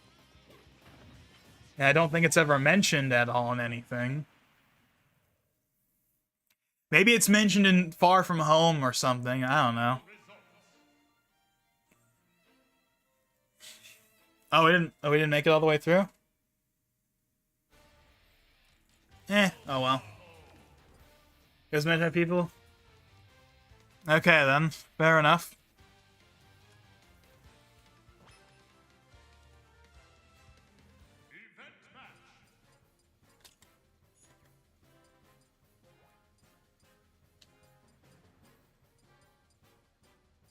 I don't really feel like doing events. Is it time for us to finally do some Smash Tour? Man, that map I thought looked a lot bigger in my head than it does in reality. I remember it being bigger than that. I don't know, 20 turns, I guess? I don't know. Oh god, I haven't heard that in a long time. Choose a me. I haven't heard that in like forever. Oh god, I haven't done this in so long. I like the music for Smash Tour.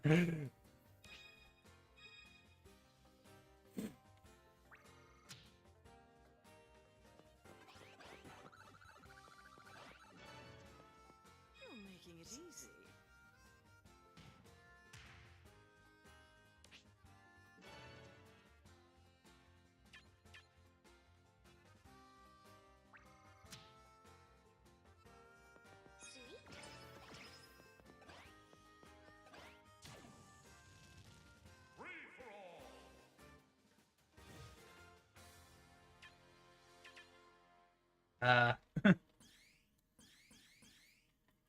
haven't played this yet in a while, so I'm trying to get used to it again.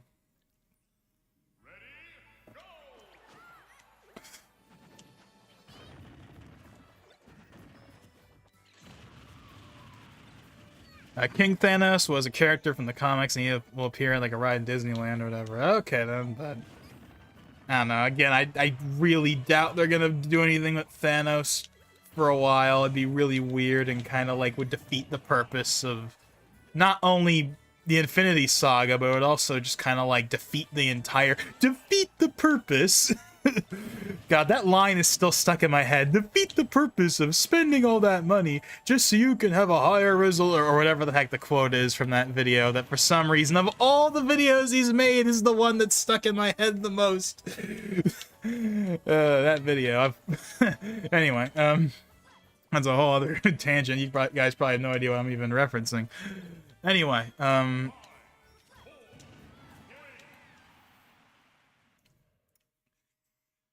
what was I even saying? Yes. Doing the whole bringing back RDJ thing. Like, what would be the point in doing that if they're just gonna have a Thanos variant or whatever? That just doesn't make sense. I mean, I mean, I guess you could argue that, well, I mean, them doing RDJ at all already doesn't make sense, and I guess that's fair enough, but I don't know.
I'm the only one that's not using an item.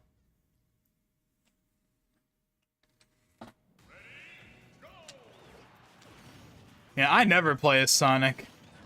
I've never really played as Sonic in any of the games, even back in the day in Brawl, I never really played as him. I know he's kind of a meme. Is the character everyone points to is like a... If you're gonna give someone a new move set, there's like he's like the first one on the list for people.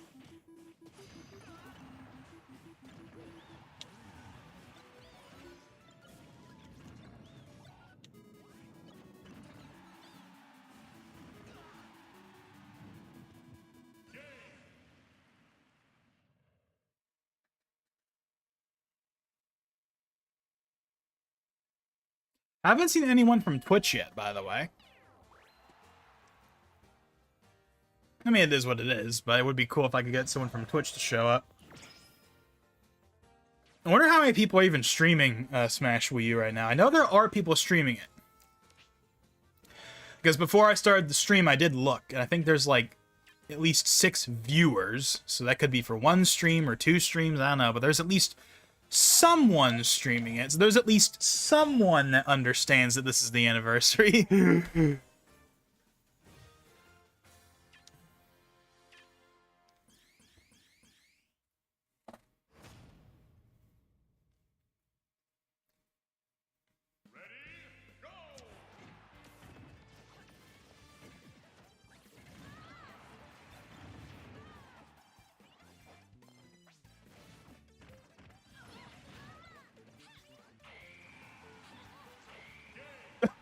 Okay. I didn't think I was gonna get both of them.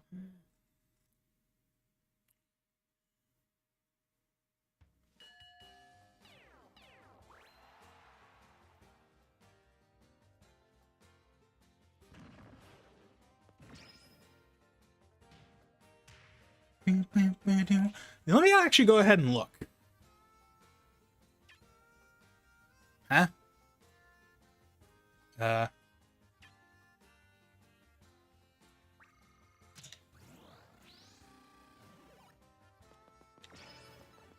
Wow, whopping 2. Let me go ahead and see how many people are streaming right now, or if there is anyone streaming. Because there was someone streaming earlier, but maybe they're not streaming anymore? Wait, what? Why did the match not start? I thought the match was about to start. Anyway,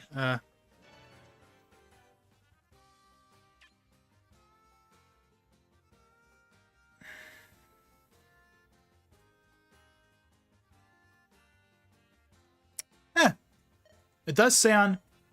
Oh, okay, now I'm just seeing it. Hey, Aya's Elbows. Hey, long time no see. Welcome to the stream. It's been a hot minute.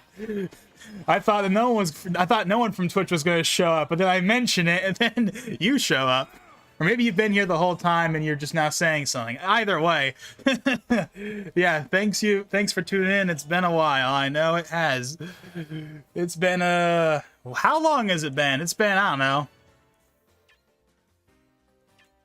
I mean, I know I've talked to you a bit over the Twitch DMs, but I don't think I've seen you in a stream in a long time. But yeah, so, yeah, 2 years? Have you watched any of the YouTube streams since I went back to streaming on YouTube at all?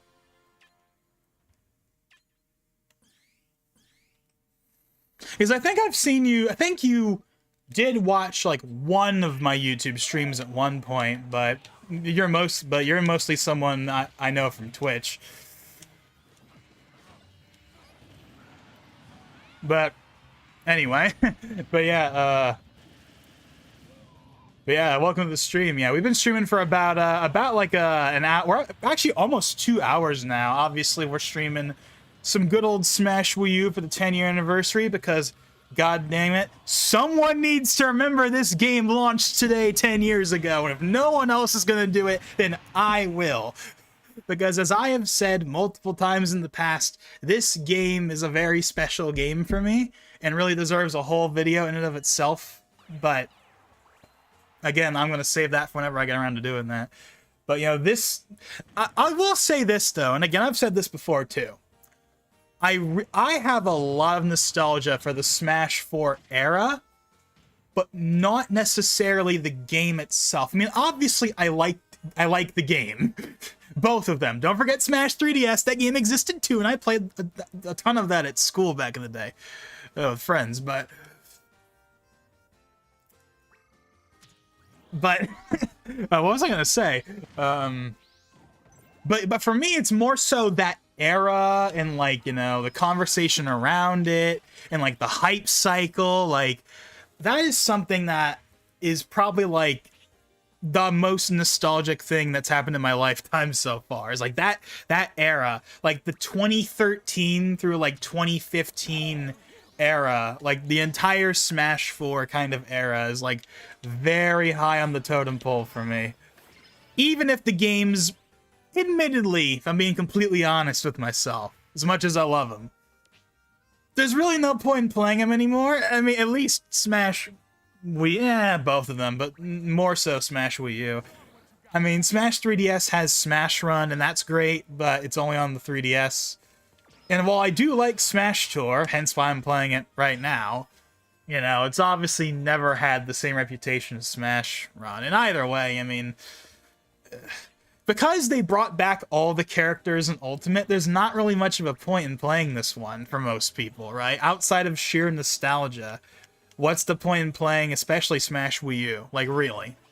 Like, they brought back everyone. Like, could you imagine if this was like Brawl, where like, hey, if you want to play as Snake, you have to play Brawl?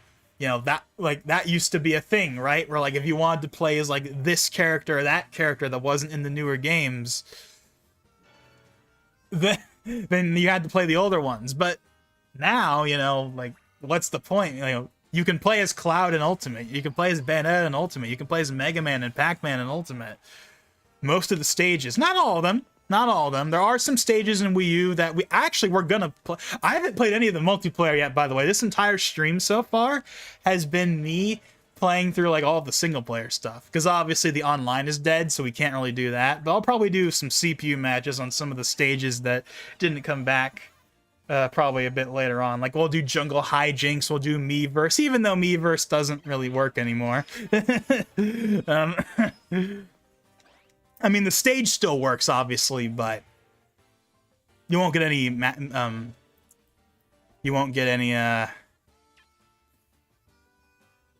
messages in the background.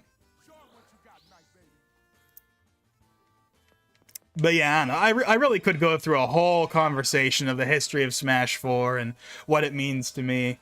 But that's a conversation I will probably save for a discussion video at some point, because it really does deserve it. Because this game came out during a very important time in my life, and I think that's another reason why it's so important to me. I mean, a part of it is the game itself, a part of it is the hype cycle, and a part of it is simply the timing. Because this game came out when I was first getting into high school.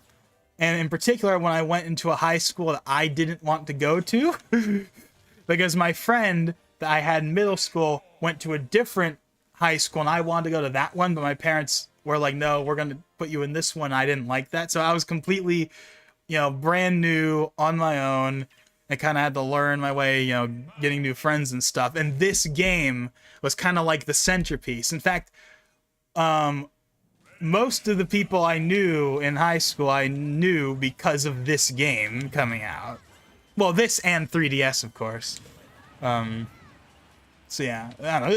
It's a whole thing I could get into, but even though both of these games are basically obsolete, there's no real reason to play them anymore. They're always going to have a very special place in my heart. Always will be. The hype cycle, the reveal trailers, the rumors, even the leaks. Like, remember, like, there was the ESRB leak, then there was the whole thing with Art Siamni with Rayman. That was like the thing that changed like Smash leaks forever, Again, there's really so much you could get into with that. The rise of Etika, rip Etika, but the rise of Etika, right?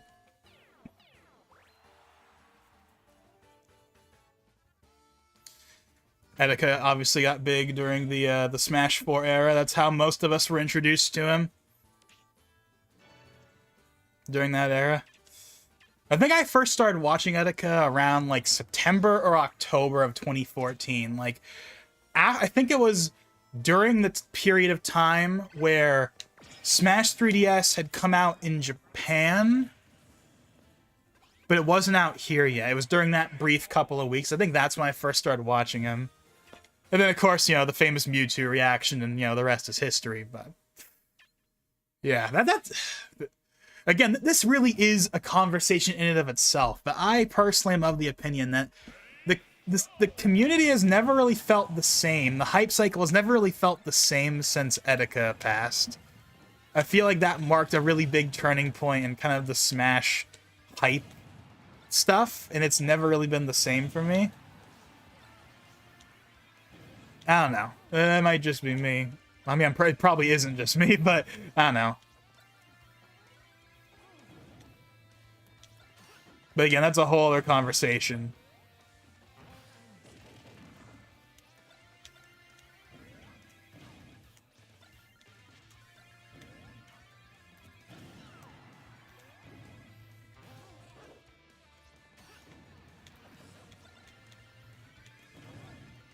Okay.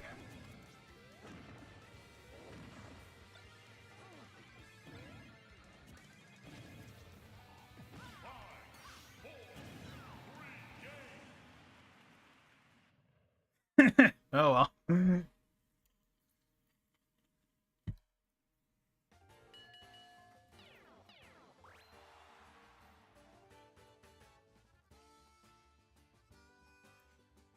Oh yeah, I forgot I gave you a VIP badge. Yeah, I forgot that's a feature that Twitch had, is the VIP badges. I think there are 5 people that have them. You have one, Valentine Buster has one, Vigibake has one, Jay has one, Multimedia Jay has one, and then Duo Force, aka Ethan, who sometimes does videos with me, he has one. I think those are the 5 people that have VIP badges. I think at one point I kind of just stopped messing with them because it kind of felt like I was given, like, I think there was like there was a point where like that kind of became a bit of an issue, like the VIP badges, so I kind of just stopped messing with them. But obviously I hadn't streamed. I haven't streamed on Twitch. I mean, I have streamed on Twitch since 2022. I mean, it was like I think it was September. When I did, because I did a Smash stream in September, just like a regular Ultimate stream, not like an anniversary thing. And I think that was the first stream I had done on Twitch since 2022, because I was messing with the new multi-streaming plugin, which is what I'm doing right now. I'm streaming to both YouTube and Twitch right now. I forgot about Vigibig. Yeah, Vigibig used to be like one of like the regulars. He'd show up to like a lot of my streams. And he eventually did transition over to like YouTube when I started doing that. He even watched some of my YouTube videos, like not just the streams, but even the videos. But then eventually he just kind of disappeared and or whatever. I think at one point he changed like his Twitch profile name or something. I don't know. But basically, I don't know. I remember I sent a message to him at one point that's like, hey, haven't seen you in a while. Whatever. Never got a response, and then eventually, yeah, I don't know. It is what it is, right? I think eventually at one point though, I kind of decided to like not really push it any further because I didn't want it to come off as being weird, right? But I did remember I did send the message to him. I remember at one point, like months after he last showed up, and I was kind of like, hey, I haven't seen you show up in a stream in a while. Just kind of curious or whatever. And I never really pushed it beyond that because I didn't want it to be like weird, But yeah, I haven't seen him in a long time. But he used to be a regular, like, yeah, back in like the day.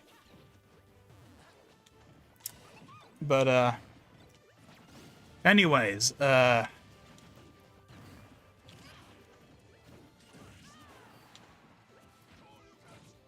that's the name for the account right now, at least on Twitch.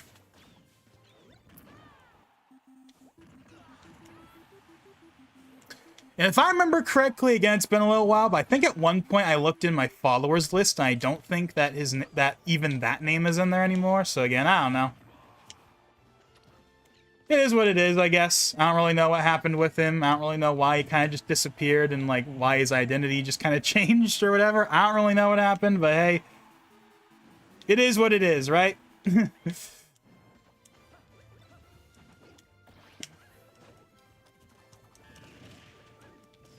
I do talk to Valentine Buster, though, still. He doesn't really show up in the streams that much, but I do have him on Discord, and once in a while he'll send me a message. In fact, he sent me a message a few days ago that I still need to respond to, where he was asking me, like, hey, like, I'm thinking of getting an ROG Ally soon, like an ROG Ally X, which is like the new one that came out not too long ago, like a few months ago, whatever. It's the newer ROG Ally, and I think he was like, hey, like I want to play like Wii U games on it, a good like site I can find Wii U games on. I've yet to respond to it. I'll probably be like, well, first things first, I know he has a Wii U, because back when the Wii U online shut down so earlier this year, right, when we had the Wii U and 3DS online get shut down, I think I sent him a message saying, hey, do you have a Wii U? And he was like, yes, I do. And I was like, yeah, because I was going to do, some online. I wonder if you're interested in joining in on that. And he was like, oh, yeah, I'd like to, but, like, my Wii U is, like, in a closet. And basically, it wasn't really going to happen. But I know, but I know he has a Wii U, so I'll probably be like, hey, I'm probably going to be that guy that's like, well, you should probably rip as many games as you can legitimately first. But after that, I'd probably just say, go download Wii U USB Helper. Which is not a website, it's an application. It's actually a pretty neat application that you can get games from. And I think it downloads them from like the official servers too, but I'm not entirely sure about that. I haven't used it in a little while. For what it is worth, though, I have made an attempt to try and legitimize my ROM and ISO collection as much as I can. So like all of the Switch games I have on PC right now are all 100% legitimate. They're all my own. They're not downloaded from anywhere. I ripped them all 100% myself from my own Switch. Same with Wii U. All the Wii U games I have on Cemu are all 100% rips from me. I've been trying to kind of I haven't gone around and ripped my GameCube or Wii games just yet. I need to get around to ripping those, but I've been trying to kind of legitimize my collection to the best that I can, just because, But I'm not gonna sit here and be all, you shouldn't download pirated games. I'm not gonna be that guy. Like, if he wants to go download something, then he can go download something. That's perfectly fine. I'm just personally recommending that you try and get stuff as much legitimately as you can first, then you can go download stuff. That's at least the way I look at it. So, all my Switch games are 100% legit, all my Wii U games are 100% legit, but my Wii and GameCube games are still downloads. I'll get around to ripping him at some point. But, already done. Yeah, I need to send him a message on that, though. Anyways. So let's go ahead and finally play some gosh darn matches here. Now, again, the online doesn't work, so we can't do online stuff. Rip. But we can at least do some CPU matches on the stages that weren't in the newer games. Newer game. There's only one game after this. At least so far. Actually, that reminds me, there's something we haven't talked about at all yet. That's actually kind of a big deal, even if it's not really much in terms of information. And that is, since the last time I've done a stream, we've had that big finale for Sakurai's YouTube channel, which I haven't watched, admittedly, but I've seen that. But the most notable thing that came out of it was he did confirm that he is working on a new game and that it's been in development since April of 2022, and that they started planning it in the late stages of the Ultimate DLC in 2021, which, I don't know about you, but that pretty much lines up with what happened last time around, because if any of you guys remember, back in like 2018 or whatever, I forget when he told us this, but like at one point he said, so we started development on Ultimate, basically, I think it was the day that they put up the final presentation for 3DS and Wii U. Like the day we got that final presentation with Corrin and Bayonetta was the day that they started like pre-planning for Ultimate, and then the game went into full development in summer of 2016. So that timeline feels very familiar to what the timeline he's told us now for this new unannounced project. So I think you know where I'm going with this. I mean, obviously, it's totally possible that this new project is completely unrelated. It's a new IP. Something people have wanted to see for a while. People wanted to see Sakurai tackle a new IP or a different IP like he did with Kid Icarus for a while. I know there's people out there that want him to do a Kid Icarus Uprising 2. He's shot that down a couple of times, although he has voiced support for a remaster of the original, which may or may not be a thing, or may or not have been canceled, because there was that Bandai Namco thing from a little while ago. But anyways, the point being,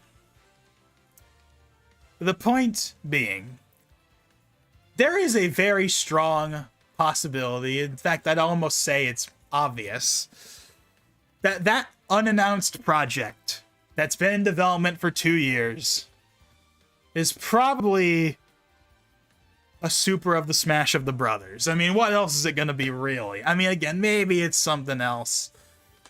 But the timeline, it lines up so well with what happened with the transition from Smash 4 to Ultimate. It just feels like it's lining up so perfectly. How can it not be anything else?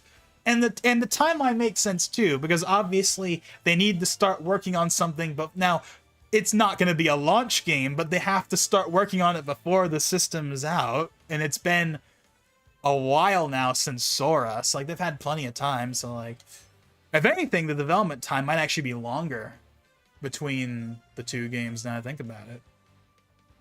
Anyways, point is, as of right now, I personally believe that that unannounced game is Smash 6. Obviously, I could be proven wrong, but every indication that we've heard of it from the guy himself, to me, indicates that that's what that is, because the timeline just lines up perfectly with what happened last time. But that's just me. Maybe it'll be something new. Maybe it'll who knows? But that's probably what it is. Anyways.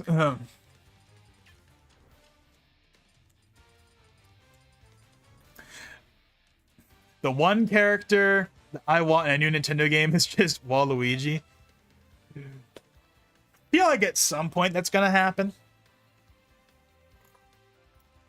Waluigi's just one of those characters that feels like it'll happen eventually. Or do you mean like an actual game? I mean, you said game, I guess, not just like in Smash. Have we had a Waluigi game at all? I don't think we have. We've had Mario games, we've had Luigi games, we've had Wario games. We haven't had a Waluigi game yet. I'll probably get one at some point. He's a popular enough character, obviously. He'll get a game at some point.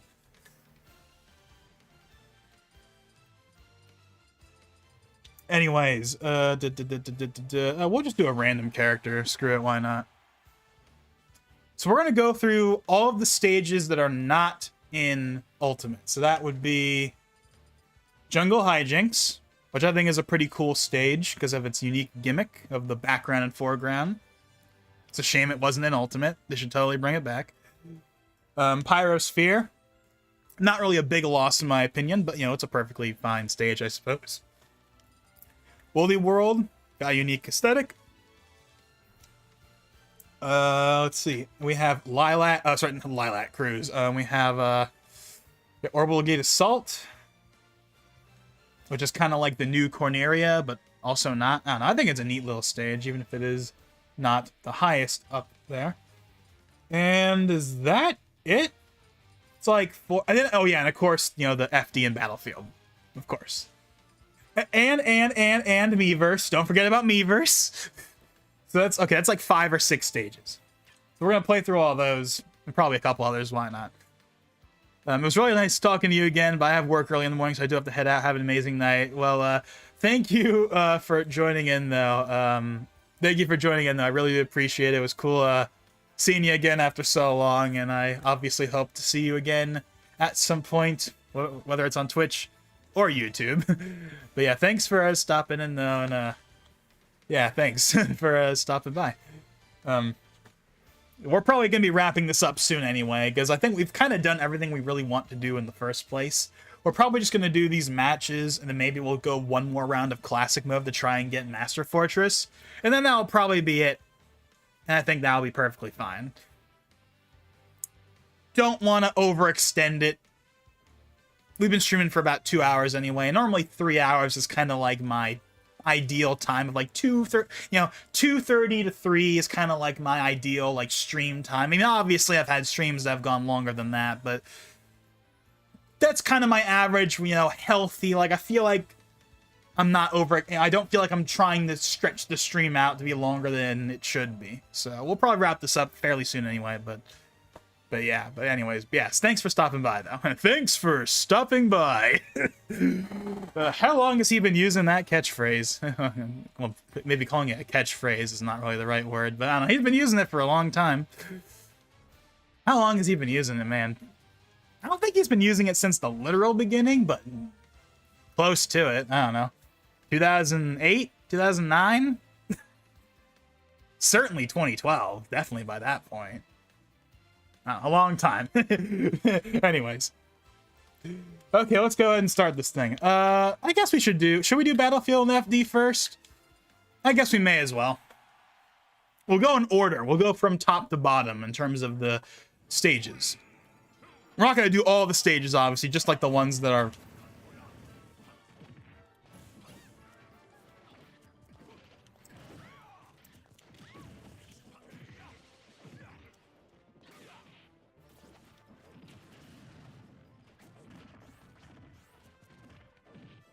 So yeah, I mean, again, I know I mentioned this like every stream when this happens, but like, are we out of topics?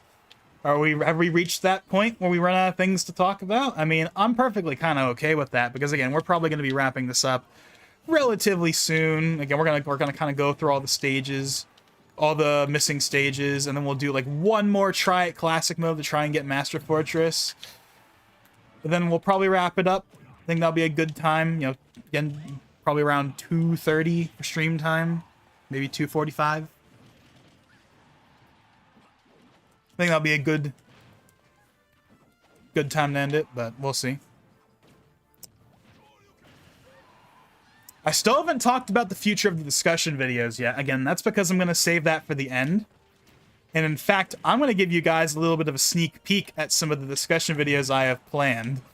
Now, of course, planned, there's a huge asterisk with me, as I'm sure everyone is very aware of at this point. I'm not exactly great when it comes to keeping promises for videos. Streams, sure, but videos, I mean, again, we're part 2 from forever ago, yeah, that whole thing. But I do have like 5 or 6 discussion videos I want to do. and I already kind of have plans for them, and I'll show you guys what I have for them near the end of the stream. Show you what I have on them so far. But we'll save that for the end. This little treat for the end, I suppose.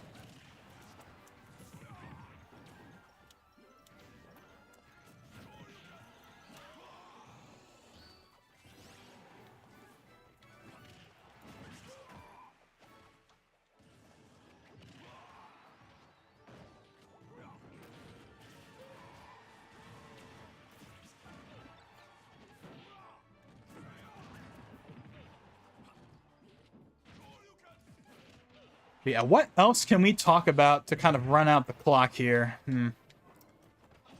What else can we talk about? Well, I mean, I guess we could talk about the election, but I mean...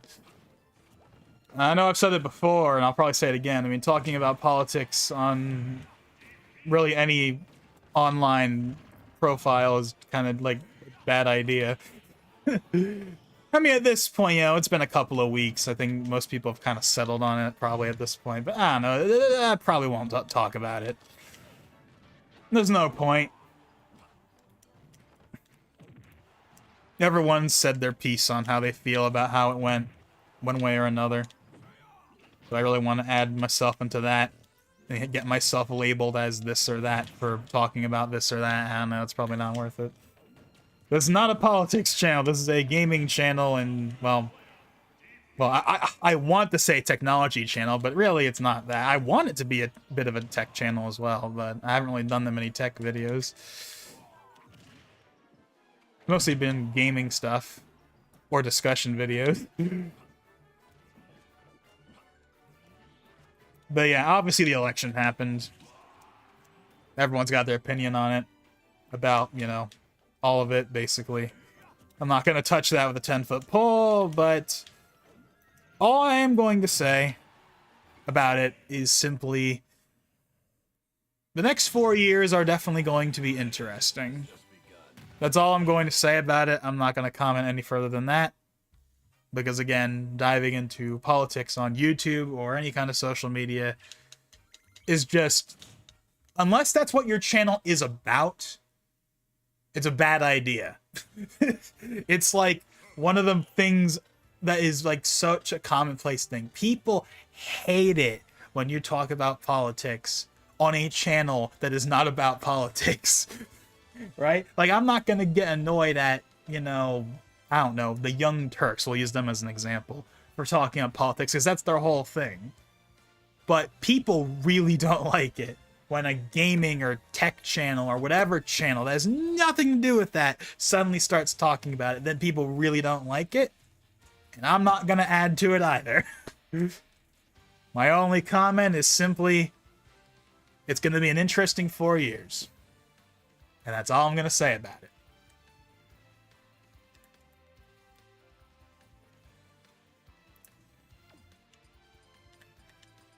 Everyone's got their opinion on that, and they are allowed to have that opinion, but I am not commenting on anything.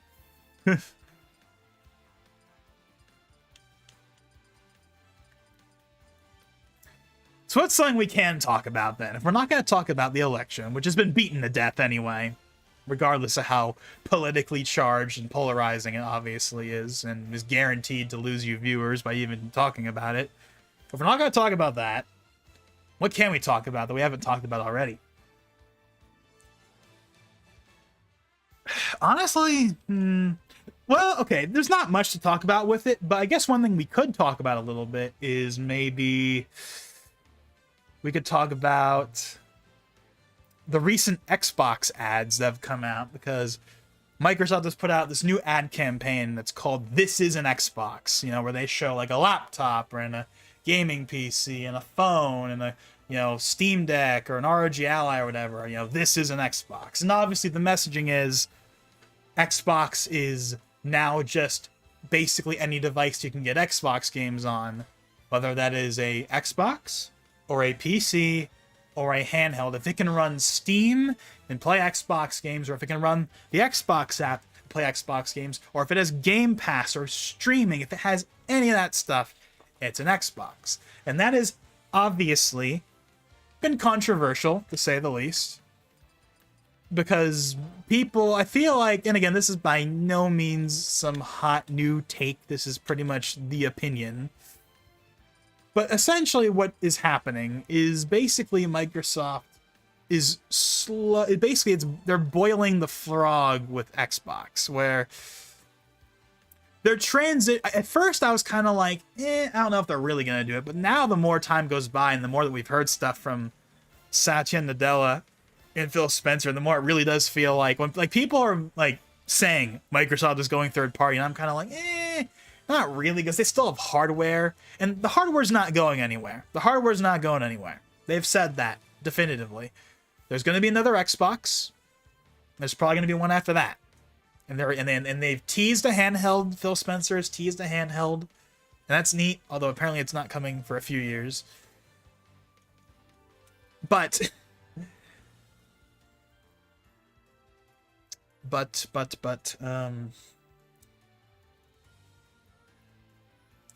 so basically what I'm saying is it's not Sega.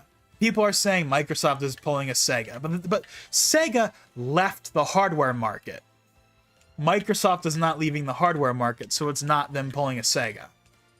But what they are basically doing is they are slowly going third party. In fact, Phil Spencer put out a quote like the other day that was like, there is no red line when it comes to what games we can put on other platforms. So while he didn't say anything by name, Forza, Gears, Halo, they could come to PS5. There's no line in the sand from anyone at Xbox or Microsoft that says that we can't do that. And that's very telling. Because I feel like that just further emphasizes what people have been saying for a while, which is the era of you have to buy an Xbox to play Xbox games really is over. And you could argue it's been over for a while, because they've been putting games on PC for a while. But PC is not the same market as a console. So that was a bit different. Although that definitely had its controversy back in the day. In fact, I remember in 2016 when they first started doing that, not really being a fan of it, for the exact same reasons that people are saying today, which is, well, why would you buy an Xbox if you can play the games on PC? Except now in 2024, 2025, it's, why should I buy an Xbox when I can just have a PS5? Or a PC, but, PS5. Obviously, everyone's going to have their take on that. But that really is the direction they're going down. The fact that he said there's no red line, I feel like that's all. That's kind of like the nail in the coffin almost. Well, Xbox hardware isn't going anywhere. You're going to be able to buy a PlayStation 6 in a few years and get all the games. Which means, why should you buy an Xbox if you can just buy the PlayStation and get the best of... Like, that's the whole conundrum, right? Now, of course, there is an important thing to note with that. And that, of course, is the fact that, well, PlayStation won't have Game Pass. Xbox will. And that's fair. And Game Pass has obviously become the big ticket item for Xbox for a while now. I mean, I have Game Pass myself. And I've had it for years. I've had it pretty much ever since it first launched. Like, I think it launched back in 2017, and I had it back then. And then I think I canceled it and resubbed to it a couple of times, and then starting in, like, 2019, it just became, like, permanent, and I've had it ever since. Now I got Game Pass Ultimate, so, I got the, multiplayer and Game Pass and all the day one releases and all that. And I do have a Series X alongside my PS5. Although I will admit, I have not played the Series X in a while. But I also have not played the PS5 in a while either, to be completely honest. Both of the consoles have kind of been sitting there languishing. Honestly, all the consoles kind of have. I haven't even really played the Switch that much.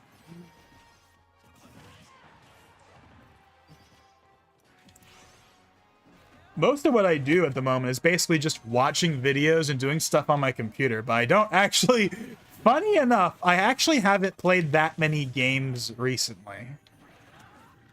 it's mostly just been me watching videos and doing and like browsing stuff on the computer or like messing with virtual machines. That's what I've been doing recently. I haven't really been playing that many games. And again, like I said earlier in the stream, I got Persona 3 Reload, Final Fantasy 7 Rebirth, Mario Wonder, Mario RPG Remake, all sitting. I still haven't played them yet. Okay, well, I don't own Reload. That's just through Game Pass, but still. Those are 4 games that I have not played yet that I need to get around to playing at some point before I get any new games, right? I know it's a meme, the whole backlog, you know, hey, look, there's a new Steam sale for a game for $5, and then it's like add it to like my thousands of games I haven't played yet or whatever. But like, I don't know, I need to get around to playing those games at some point, but for some reason I just don't. I don't know why.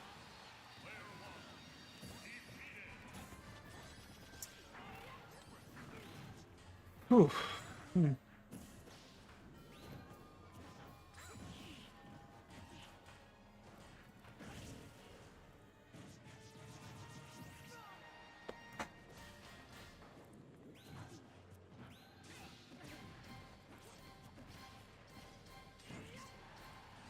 You know, if I'm not going to play games, I should at least record videos. Like, just do something. I mean, sure, this is something, but this is like a rare exception. The fact that we are in November and I still haven't done a discussion video since last December is kind of mind-blowing. Again, I do have plans, and I will showcase them at the end, but there's a reason why. But I will say, though, while part of it is just me being lazy, fully transparent there, a part of it is also simply that, well,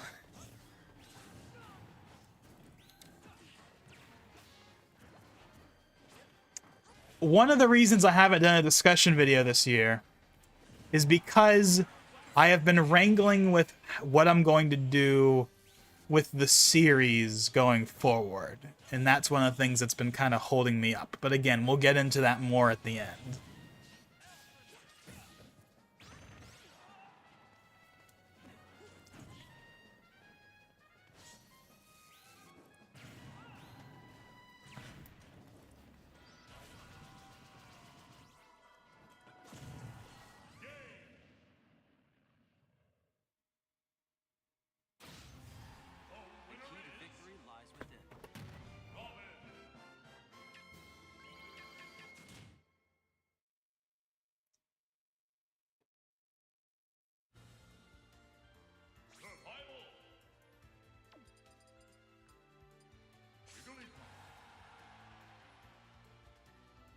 Okay, time for our first real stage here.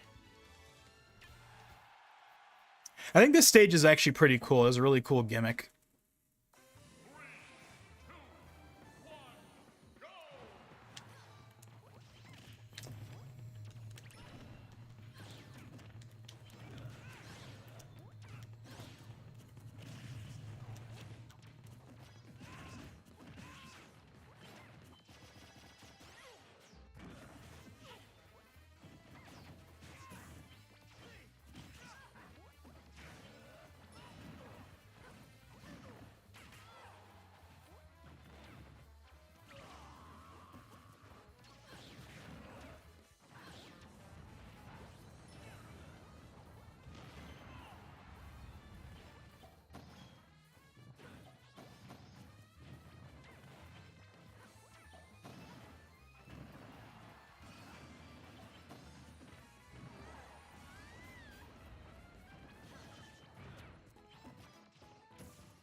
Oh yeah, going back to the Xbox thing, I was like, what are we talking about? Yeah, we're talking about the Xbox thing. So yeah, basically, you know, Xbox, they're not leaving the hardware space, but they are slowly going third party. It started with those 4 games, and to be fair, at the time, Phil Spencer said, we're going to start with these 4, and we'll go from there based on how well they do. And Sea of Thieves did well. The others, varying degrees of success. We got Hi-Fi Rush. We got, not Avowed. We got, yeah, Hi-Fi Rush, and then of course the studio got closed, and then the studio came back and whatever. But yeah, Hi-Fi Rush, Pentiment, which was like the small-scale Obsidian game that had like a medieval art style. And then yeah, Sea of Thieves, and there was one other game, Grounded. And then from there, you know, we got Indiana Jones confirmed. That's coming out, and it's not coming out day and date, but they confirmed that Indiana Jones is coming to PS5 in the spring. And again, we got the recent thing from Phil Spencer that nothing is off limits. That we could get, like Forza Horizon 6 could launch day and date on PS5. Which would be kind of cool, but also would be weird. But of course, the big one for people would be Halo. And I know Halo's had its tumultuousness for the last decade or so under 343, now called Halo Studios. But no matter how you feel about Halo 4, or Halo 5, or Halo Infinite, or 343 in general, or whatever, Halo is still seen as their flagship franchise. So the day that a new Halo game, not just the MCC, a new Halo game, comes out on PlayStation the same day as Xbox, that's when you know that, like, it really is, like, the transition from hardware maker to third-party publisher is complete. Again, everyone's got opinions on this.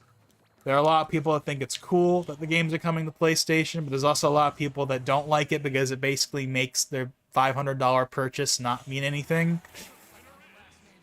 And they don't like the idea of Xbox. Like, people want the Xbox to matter.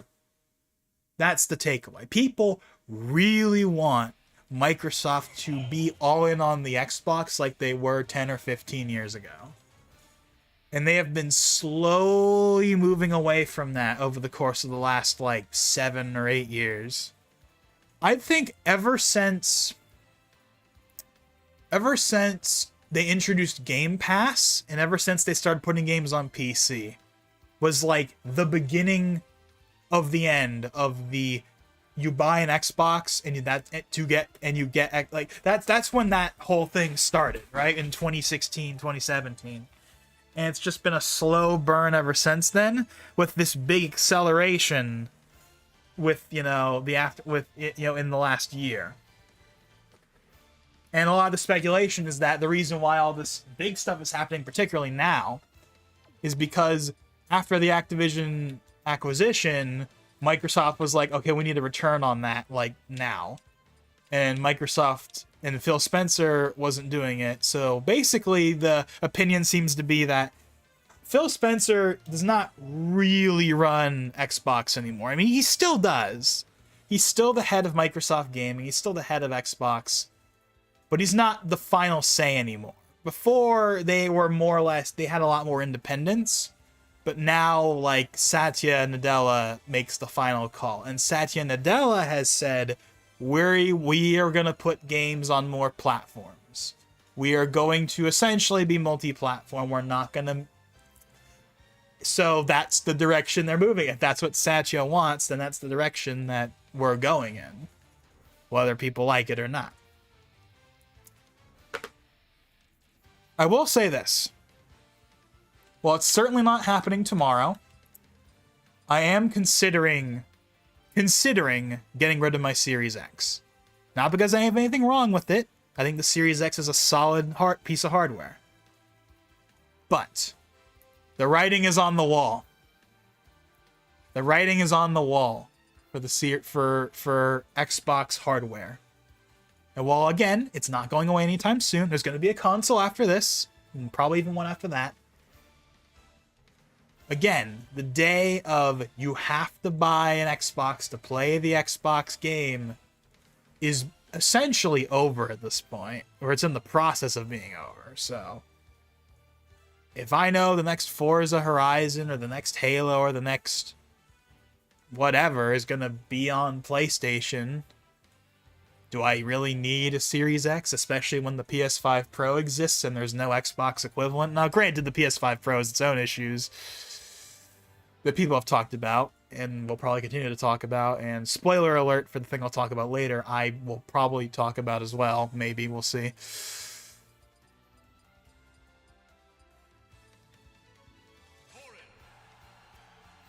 Oh God, I'm dragging my feet with the stream now. So we're going to get to these last couple of stages, and then we'll do like one more round of classic mode, and whether we win or not, we'll just call it, I think. I just feel like we should be wrapping up soon.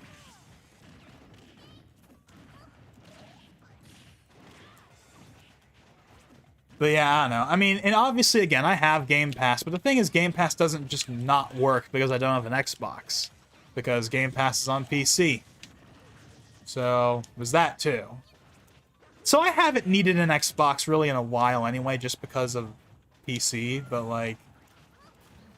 But I still liked having an Xbox. I still liked, you know, being able to have a device that I can just take with me easily if I want to. And I actually did like the form factor of the Series S when I had one. I actually did have a Series S for like a good like 6 or 7 months, and I actually did think it was a neat little piece of hardware.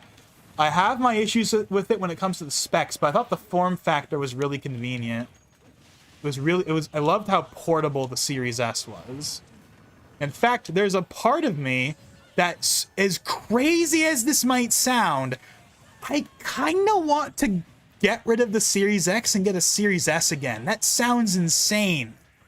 But for some reason, I kind of want one again, because there's a lot of curiosity in, like, okay, how well does it run X game? Like, on the Series X, I know the games are going to run fine for the most part. I know there's obviously been a lot of, you know, quote-unquote unoptimized games that people have complained about, but generally speaking, the games will run fine. But the Series S has been, you know, like, that's been, like, the big question, you know, what's the Series S like? But I think the main reason I kind of want a Series S is not really for that, it's more so for the form factor. I really like the form factor of the Series S. Particularly in white. I would never want a black Series S. I know they have black Series S's now, with like 1 terabyte of storage. Yeah, no thanks. It looks infinitely worse than the white one, in my opinion. The white one, and this is going to sound like the most obvious statement ever, but the Series S was designed with white in mind, and it shows. I know there are people back in 2020 that wanted one in black, and there's one now. So if you want one, it's there, but personally, that console just, in white, it just fits in white to me. It just fits in white. And Series S's, to be fair, are probably, like, fairly cheap. I mean... Let me see. I'm gonna look right now. I'm not gonna show it on screen. I'm gonna look. What is a Series S going for right now on eBay? Because I got one on eBay in, like, March of 2022 for like $250, I want to say. Maybe 300, I don't know. But 300 is like the MSRP though. So let me see.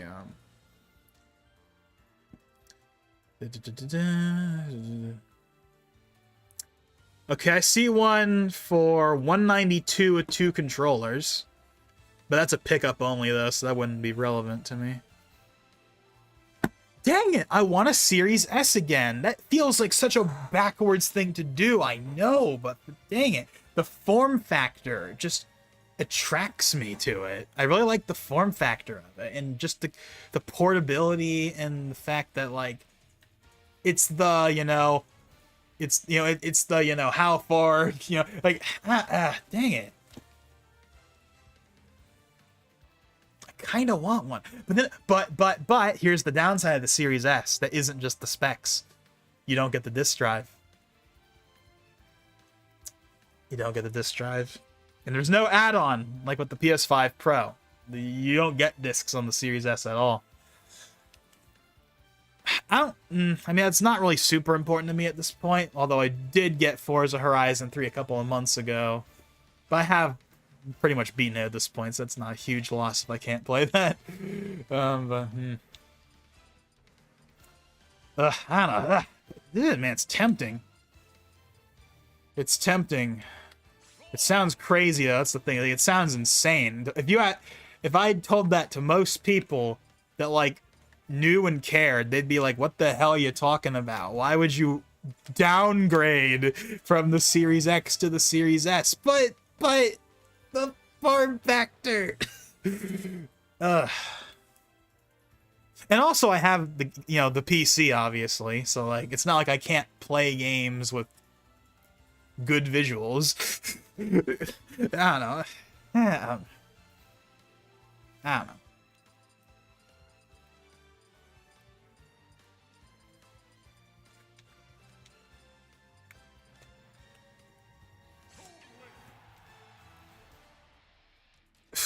I'm probably not gonna. Realistically, if I sell the Series X, I'm just gonna sell it and that'll be it. And I'll just put the money towards something else. Whatever that is.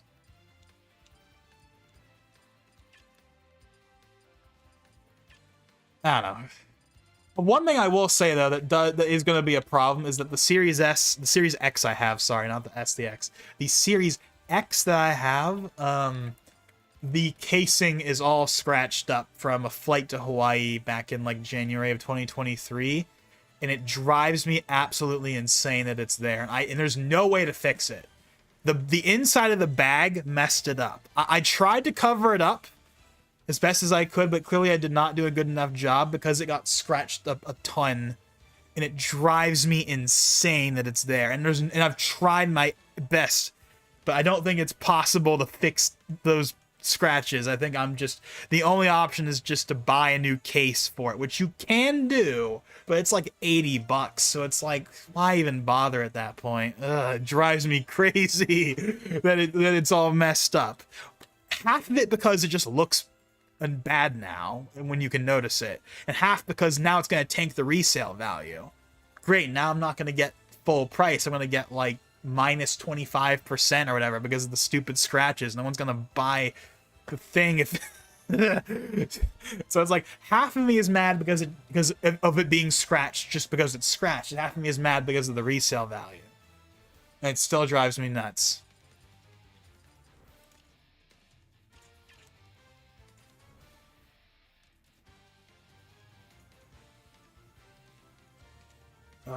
What time is it?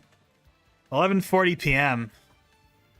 Yeah, we really should wrap this up soon. We really should. I might not even bother with the extra classic run, honestly. We can always do Master Fortress another time. There's no law that says we have to do it right now.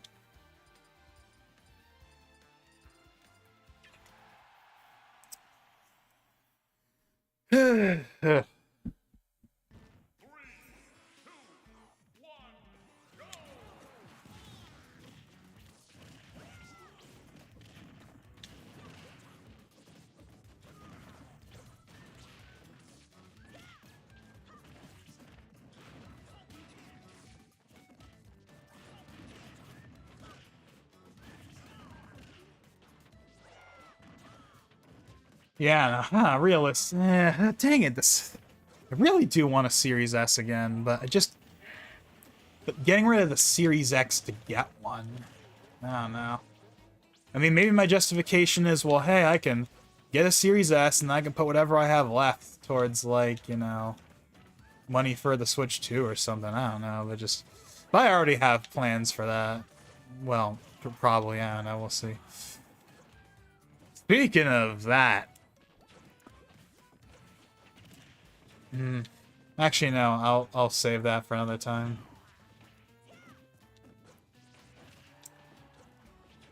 Yeah, no, there's a part of me that wants a Series S, but the problem is, man, but the Series S on a 4K screen, it's not really what it's designed for. But then again, to be fair, even when I had it, I didn't really mind it that much. For the most part. But that was also in 2022, before, like, games started to really use, like, FSR a lot. And that's been a problem even on the higher-end consoles. Even on the lower-end consoles, you know, the Series S, you know, kind of gotten dogged for, like, you know, 540p, you know, 480p with FSR upscaled to 1080 or whatever. I don't know how true that really is. But I know some games have definitely had some pretty low resolutions on the Series S. And, you know, do I really want to have to worry about that? But then again, the main purpose of the Series S, and Series X for that matter for me, is really just to be a Game Pass machine. That's pretty much what Xbox has been for me for the last, like, 6 or 7 years. I don't, and again, this is going to sound like the most obvious thing ever, but, like, I don't buy games on Xbox anymore for the most part. I just use it as a Game Pass machine, which is what most people do with it at this point, but... You know, that's pretty much what it does. And frankly, the Series S did that just fine. It was a perfectly cromulent little Game Pass machine. The only problem really was the storage.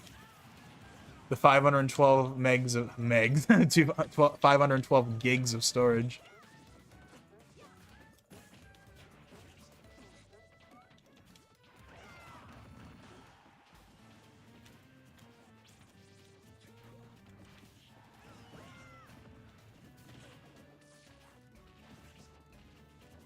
If the Series S was only a bit... If the Series S was only more powerful... I don't know. There's been talks about, like, you know, should Microsoft, you know, kill the Series S or make it so that developers don't have to put games on it or whatever, and it's like... I know there's a lot of people that want them to do that. There's probably even a lot of developers that want them to do that, but the fact of the matter is a lot of Microsoft's sales this generation have been the Series S, so they can't abandon it. And they can't put out a hardware refresh either. That doesn't fix the problem. Like, oh, what if they put out a new Series S with 12 gigs of RAM and a better graphics card? Better APU, rather, I should say, that improves the graphics a bit. Wouldn't that be enough? Well, here's the problem. Even if that did fix things, that doesn't really fix things because they still have to develop for the original series. Like this, like they've made their decision. Now they have to stick with it. Like the Series S exists, whether you like it or they like it or anyone likes it or not, and they have to develop for it for the rest of the generation, no matter what. Which ironically is actually good for the Switch too, because it means that the baseline to hit is not the Series X or PS5, it's the Series S. So, you know, GTA 6 on the Switch 2 might not be as insane as you might think. I'm not saying it's gonna happen. I certainly don't think it's gonna happen day one, but at some point, if the Series S version is competent enough, then maybe, but that's a whole other can of worms right there.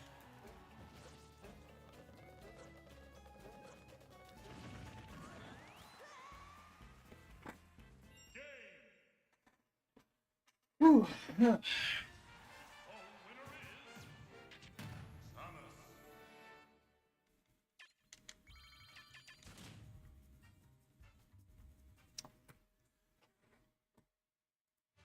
But yeah, $200. I'm seeing a bunch of these for $200. The Series S, $200. Now some of these I think are just console only. I don't technically need... I have enough Xbox controllers, but I did really like... Okay, here's one thing about the Series S I can definitely say for sure I like more than the X, the controller. I mean, it's the same controller, but the white controller I think is... I really liked the white Series S controller. I really liked it.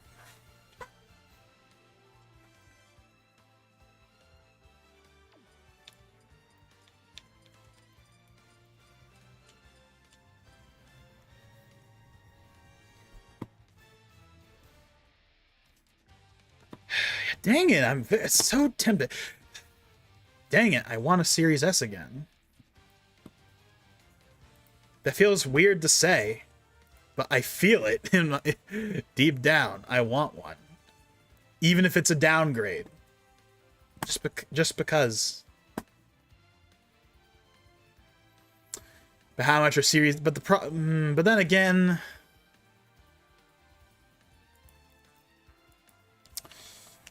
Oh, God, I'm getting off course here. You can tell that I'm running on fumes at this point. We really should be wrapping this up soon. We really should. Once Aya's elbows left, we've been kind of just, like, running on fumes here.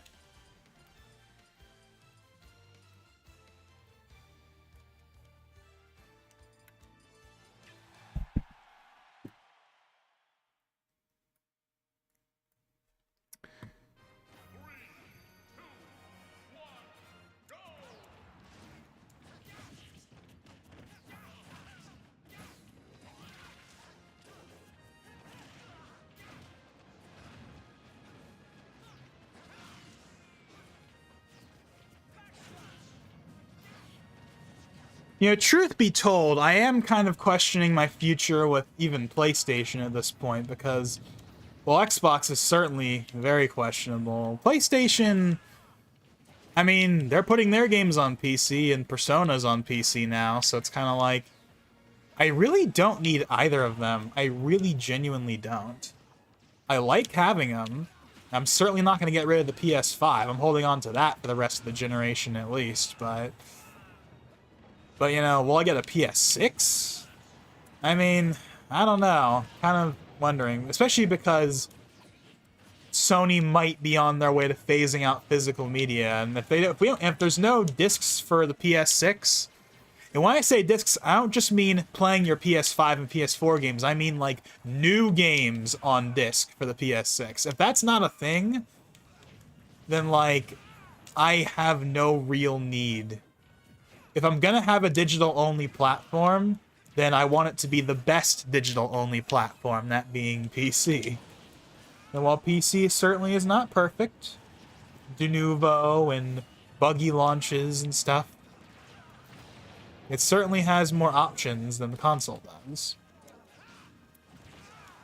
But it does have its limitations, like portability, at least for me. Like, obviously, taking a console somewhere is a lot easier than taking my computer.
But yeah, I guess to wrap up that whole little conversation, because I've been on that tangent for a while, I guess to wrap things up, I mean, with that topic at least, yeah, so basically, yeah, Xbox really is kind of transitioning towards being a publisher, so yeah. I don't know. Again, I'm sure I could talk more about that in a more proper fashion at some point if I really wanted to, and I probably will at some point. But I think that's enough about that topic for now. So, what else can we talk about? Is there anything else we can talk about here?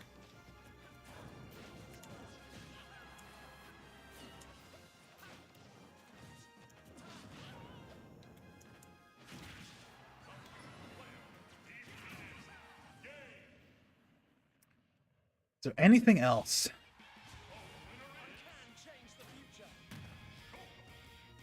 I mean, I guess I could talk about, like, Arrow Lake and that stuff, but I really don't have anything to add to it. I don't know. Arrow Lake came out. It's kind of just, eh. At least from what I've seen. I don't have anything to say about it, really. I haven't even really watched any of the videos. I'm just not interested in Arrow Lake at the moment. I'm not even super interested in what's happening with Ryzen at the moment, honestly, even. I mean, right now, those of you who don't know, I'm currently running a 5950X. I got it last year when I upgraded from a 3900X, which I had gotten in 2021. And for those of you wondering why I got a 3900X in 2021, it's because I wanted a 5900X, but this was during early 2021 when Zen 3 was unobtainium, and people were lining up at Micro Center at like 6, 7 in the morning to try and get one. And I even did that once. Not that early, but I did get up and get in line, and we did do that once or twice. That's how determined I was to get one, but eventually I just got to the point where I was like, you know what? I'll just get a 3900X. It'll still be a big upgrade over my 7700K, which is what I was replacing. I'll go from 4 cores, 8 threads to 12 cores, 24 threads. Even if the IPC is a little lower, it'll still be a big upgrade. I'll still be able to do a lot more multitasking stuff. And hey, down the line, I can go to the 5950X. And that's what I ended up doing. Now I have 5950X, and I'm good on CPU. For CPU, I have no reason to upgrade it at all. I am completely 100% happy with my 5950X. It does everything I need it to do. I can play whatever I want, no problem. I can run like 3 or 4 virtual machines at once, which is something I have done. I've actually been doing it recently. I ran like an XP VM, a 7 VM, an 8 VM, a 10 VM, all at once because I was like testing some stuff that like only would work in certain versions of Windows or whatever. It's like I can stream at any like I can do anything I want with the 5950X pretty much. There's no reason for me to upgrade it. I mean, it's a 5950X. It is by no stretch an even remotely bad CPU yet. It's still a really good CPU. Not that anyone would say otherwise, but obviously it's now 2 generations old. It's not old, but it's 2 generations old now, so it's not new anymore. But I'm kind of like I'm good on CPU for the time being, and it probably also helps that like Zen 5 kind of didn't really pan out, So in reality, I'm really just 1 generation behind in a way because the Zen 5 didn't really pan out in terms of performance the way people wanted. So in a way, I'm still technically only a generation behind. But anyways, and everyone's Zen 5 has been beaten to death months ago. I'm not gonna add anything to that.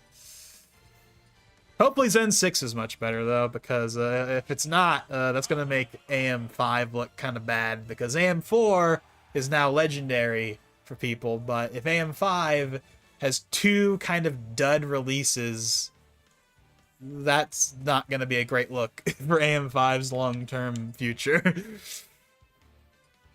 But again, that really is a story for another time.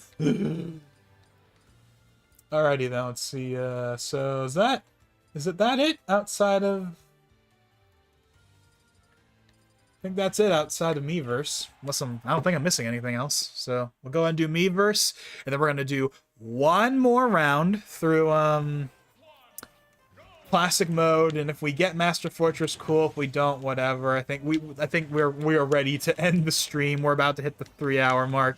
Actually, no, we hit the 3-hour mark. We're at 3:02. So yeah, I think we're definitely need to be wrapping this up in the next 10-15 minutes. I think I'm certainly ready to wrap it up.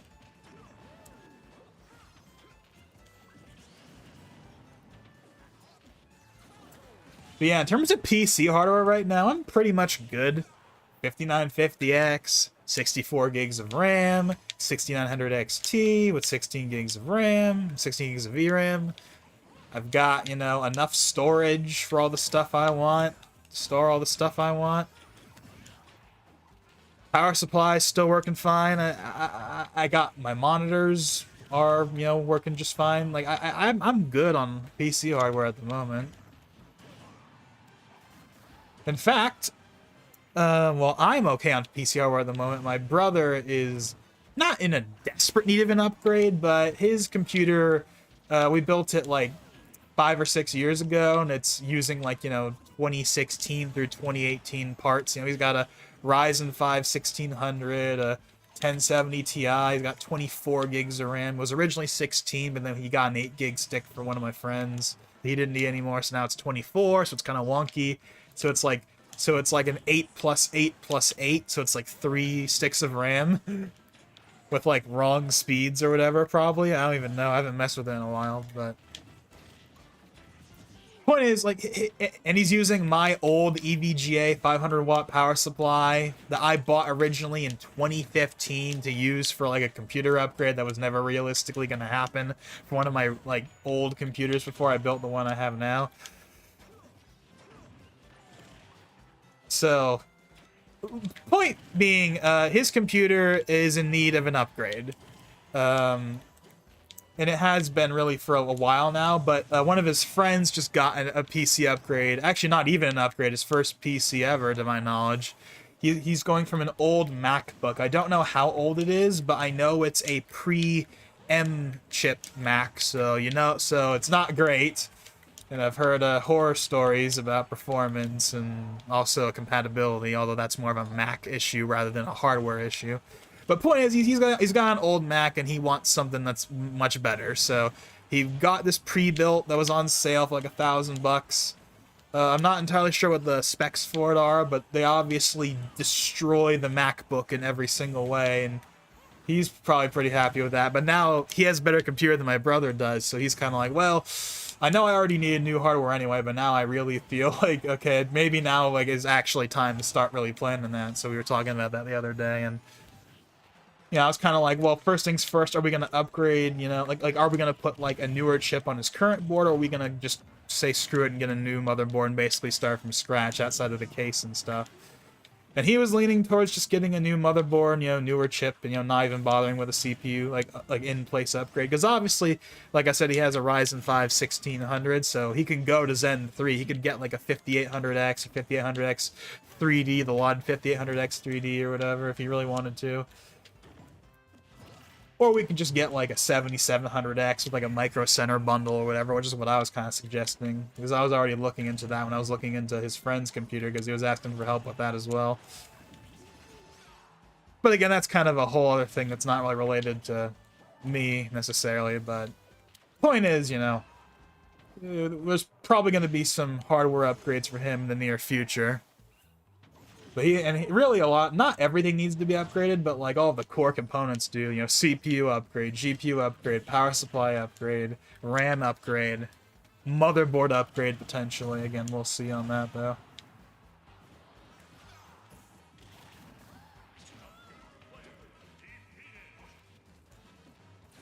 I'm sure a lot of people would say put a 5800X 3D in there, or at least a 5700X, and that would have been my plan like 6 or 7 months ago as well. But honestly, at this point, with how long he's waited, I kind of feel like we should just say screw it and just buy, you know, an AM5 board. Just get like, you know, a 7700X or whatever, or a 9700X or whatever, and just like just get a new platform. Like he's waited this long for an upgrade, we may as well go all in and get a new CPU platform. Now, it'll technically be newer than mine, funny enough, even if I'll have more cores than him still. But obviously, we'll have to see how that all pans out. Again, I'm thinking we'll probably get one of those Micro Center motherboard combos. It's got, like, you know, CPU, GPU, RAM. I was already looking into a couple of them earlier, and I think I've seen some ones that look pretty promising. We'll probably start with that. I know in terms of RAM, the minimum is 32, and for the graphics card, I feel like 16 gigs of VRAM. Definitely 12. Like, 8 gigs of VRAM has been a meme for years. And he has an 8 gig graphics card right now, so he's sure as heck not upgrading to another 8 gig graphics card if I have any say in it, which I do. but bare minimum 12 gig, but I'm thinking we'll probably do like a 7800 XT or something like that. You know, something with 16 gigs of VRAM, and then 32 gigs of actual RAM, and then, you know, like a 77 or 9700X, you know, Zen 4 or Zen 5, and, you know, 8 core, no 6 core. Again, 6 core I think has had its day, and he has a 6 core right now, so, you know, upgrade that core count on top of the IPC, so I don't know. That'll be a big upgrade for him. Plus, he kind of has to do it at some point anyway, because Windows 10, right? The end of support's coming next year, and he misses the cutoff. You know, Zen Plus is the minimum for Windows 11 support. Zen 1, even though it totally should support it, but that's been talked about to death. Okay, let's go ahead and finally do that last mode of classic. that last classic run, because I am running on fumes right now. I'm ready to end this.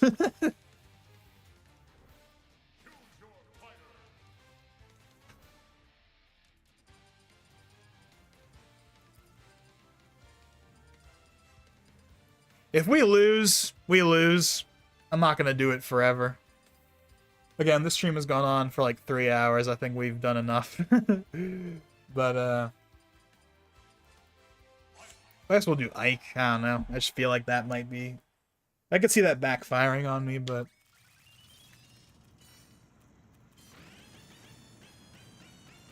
I like this. I mentioned this on the 3DS stream. I like the sound effects where it's like, dude. I like that. I like how it changes the higher you go. I think that's cool. Just a neat little thing. It was in the 3DS version as well. Anyways.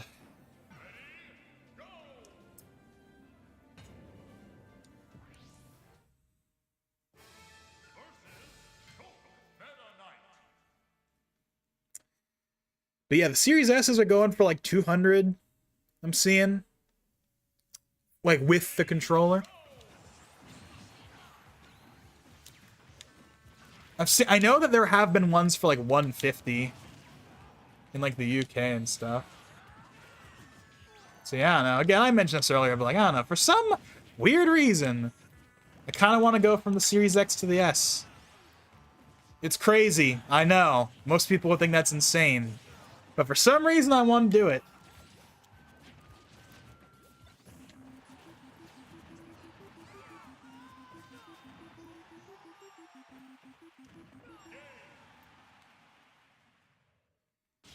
I'm probably not gonna, but I kind of want to.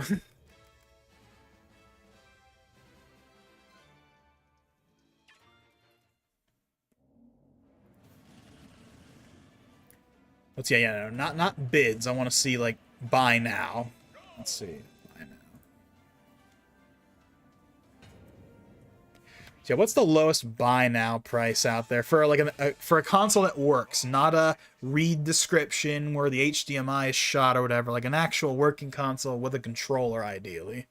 Because I do want that white controller again. I really liked the white controller on the Series S.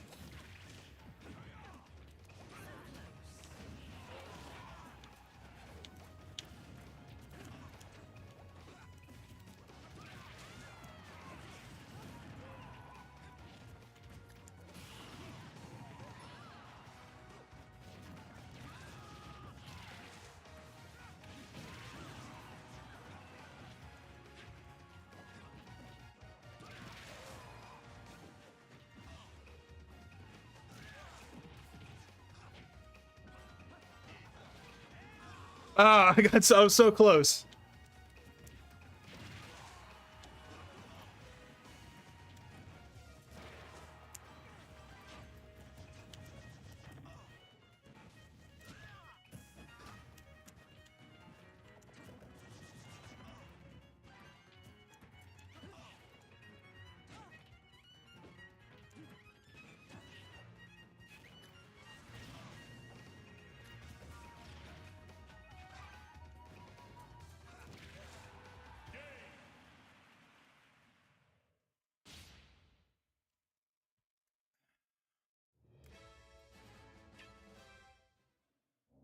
Yeah, the buy now prices are kind of around 200. I mean, if I could sell the Series X for like 400. But again, the scratches on it. Ugh.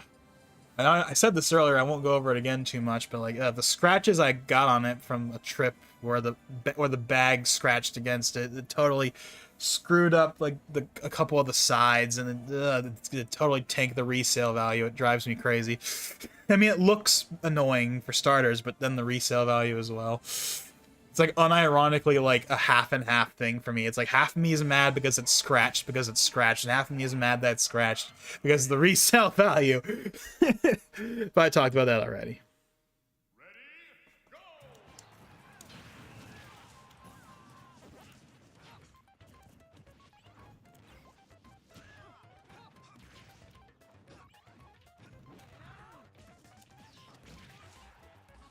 But yeah, there is a part of me, again, I kind of mentioned this earlier, but like, am I going to be one of those people that's like, you know, PC and whatever the current Nintendo console is? Am I going to be one of those guys? Because I know that's become popular during this era. You know, there's a lot of people out there that are like PC and Switch. Those are the two things they have. Am I going to be one of those people? I mean, I very easily could. If we're talking about consoles I actually need, I don't need a PlayStation or an Xbox. I like having them, but I don't literally need them. A few years ago, I did need a PlayStation because that was like when all the Persona games were still only on PlayStation, and that was a big deal for me, and still kind of is. But now that Persona is officially multi-platform, and even Atlas in general is now just fully multi-platform, it doesn't matter anymore, so... Again, even Sony's putting their games on PC, so like I really don't need a PS5 or a Series X. I need a Switch, and I will definitely need a Switch too. And yes, obviously the emulators exist, and I do use those emulators too, but I still need to have an official, means, obviously. Besides, Switch 2 emulation isn't going to be solid probably for a while. But then again, who knows? And yes, there will be a Switch 2 emulator. I know that this year has been pretty hard for Switch emulation for obvious reasons, but if you think that's going to stop people from making a Switch 2 emulator or updating the existing ones to support Switch 2, then you clearly don't know how the internet works. The second that the Switch 2 is in people's hands, people are going to immediately be doing everything they can to hack it and homebrew it, and then eventually start working on emulating it. That's just how it works. And Nintendo can't stop it no matter how hard they try, but they're going to keep trying anyway, because, that's just how it is.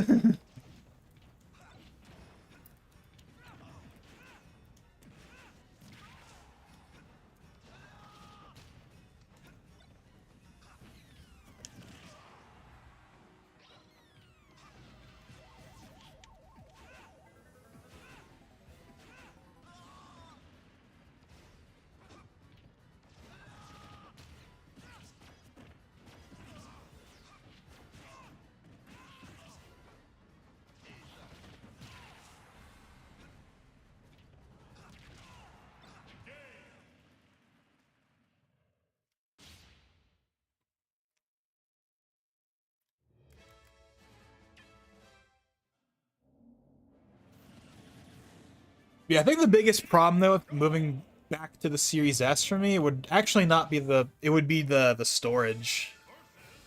The 512. I know there's the 1 terabyte, but realistically I'd end up with a 512 console, so it's like that'd be pretty brutal. That'd be the one reason, I think the biggest reason. It wouldn't even be the hardware. It would be the storage.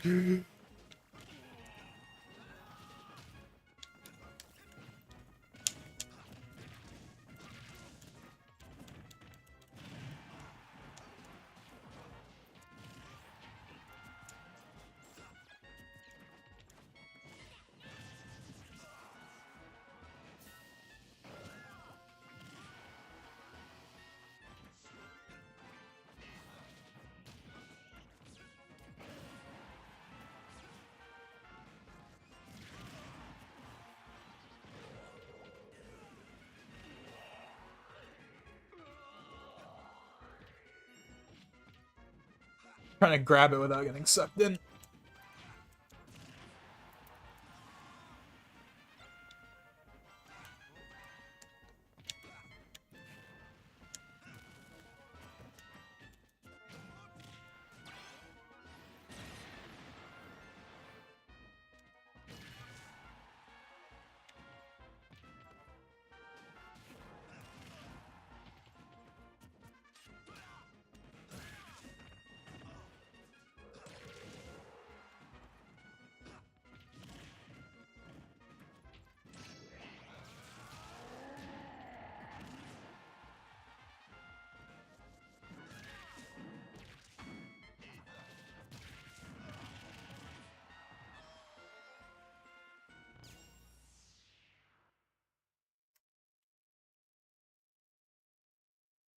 Is that my first death?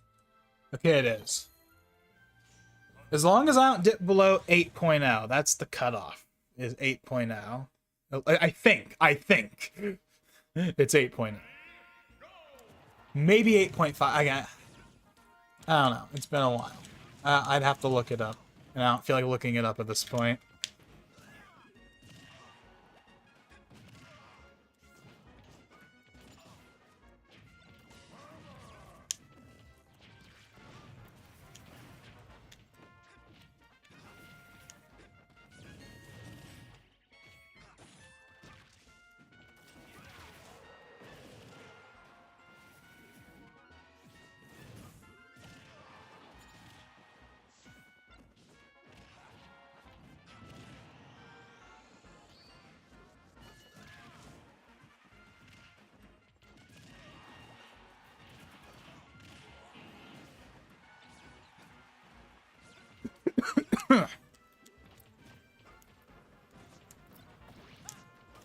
Okay, see, I got a bot in the Twitch chat. I think it's my first time in a long time I've had a bot in the Twitch chat.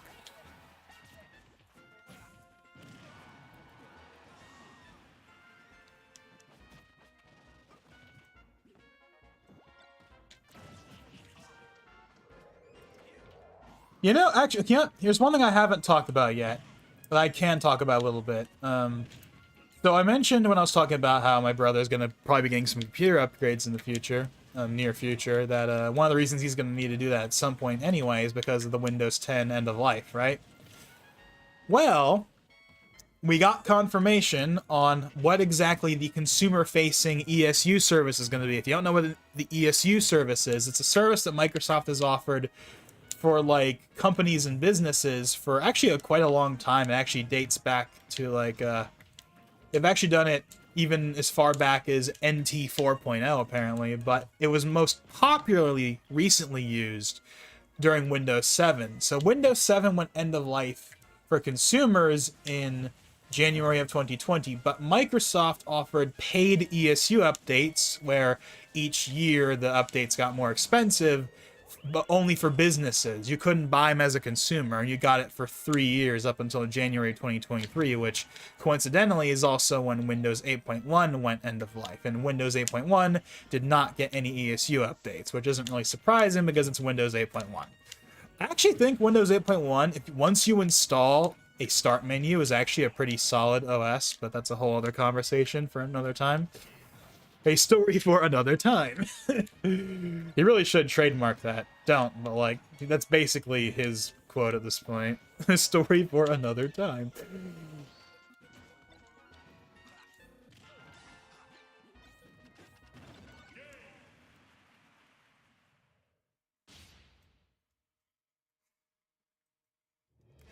But anyways.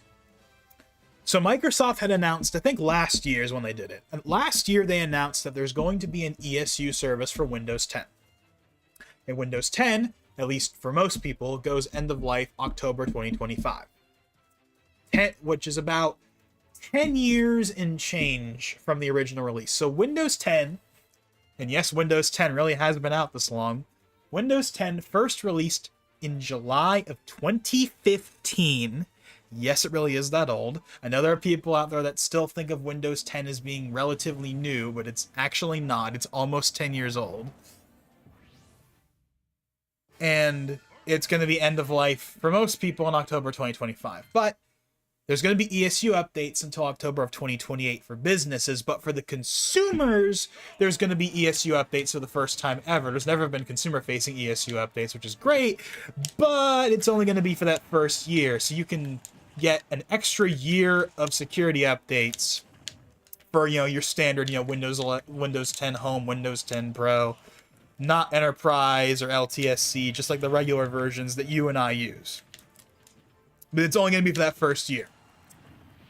You don't get years 2 or 3. You can't even buy 2 years 2 or 3. You will only get offered 1 extra year of security updates, and then after that you gotta move to Windows 11. Or 12 if 12 exists by then. Or you can just run Windows 10 into the ground. I know people did that with 7 and XP, so they'll probably do it with 10. But that's a whole other conversation. But point being, you're gonna be able to buy extended security updates as a consumer for Windows 10, unlike with Windows 7 where that was only for businesses. But you're only gonna be able to do it for that first year, so until October of 2026. And the price tag? It's not going to be nothing, but it's not going to be crazy either. In fact, I think the price tag is fairly reasonable. In my opinion, at least. Which might be unpopular, I don't know. But the price tag for consumers for 1 year of extra updates is going to be $30. For a year of security updates, it'll be $30 per machine. Per machine. And in my opinion, I think that's a reasonable price.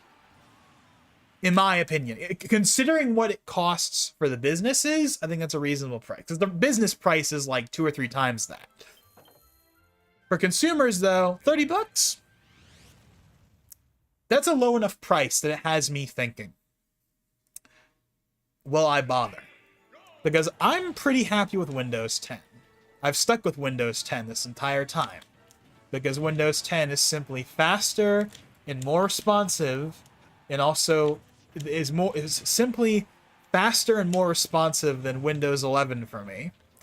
And also, Windows 10 has some features that 11 doesn't have, like the ability to expand the taskbar to include more icons. That's not a thing on Windows 11 right now. So, because of that, and the fact that Windows 11 doesn't really offer any new features that matter to me, at least.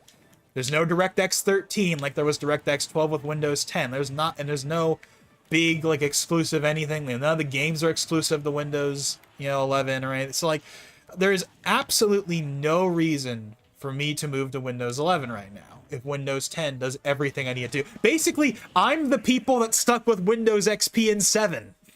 I'm that person. I'm holding on to XP and 7 till the end. I'm one of those people. But for Windows 10...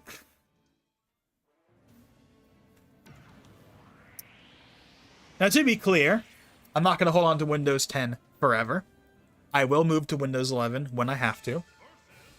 But for as long as it is officially supported, I want to stick on Windows 10. So I'm going to stick on Windows 10 until the October 2025 deadline. And then at that point, I have to decide, do I want to just move to Windows 11 or 12, assuming that exists at that point, which it might. Who knows? There's been rumors of it. So I'll have to move to 11 or 12 if 12 exists, or I can hold it out one more year, pay the $30, and hold on to Windows 10 just one more year. And you know what? I might. The emphasis on might.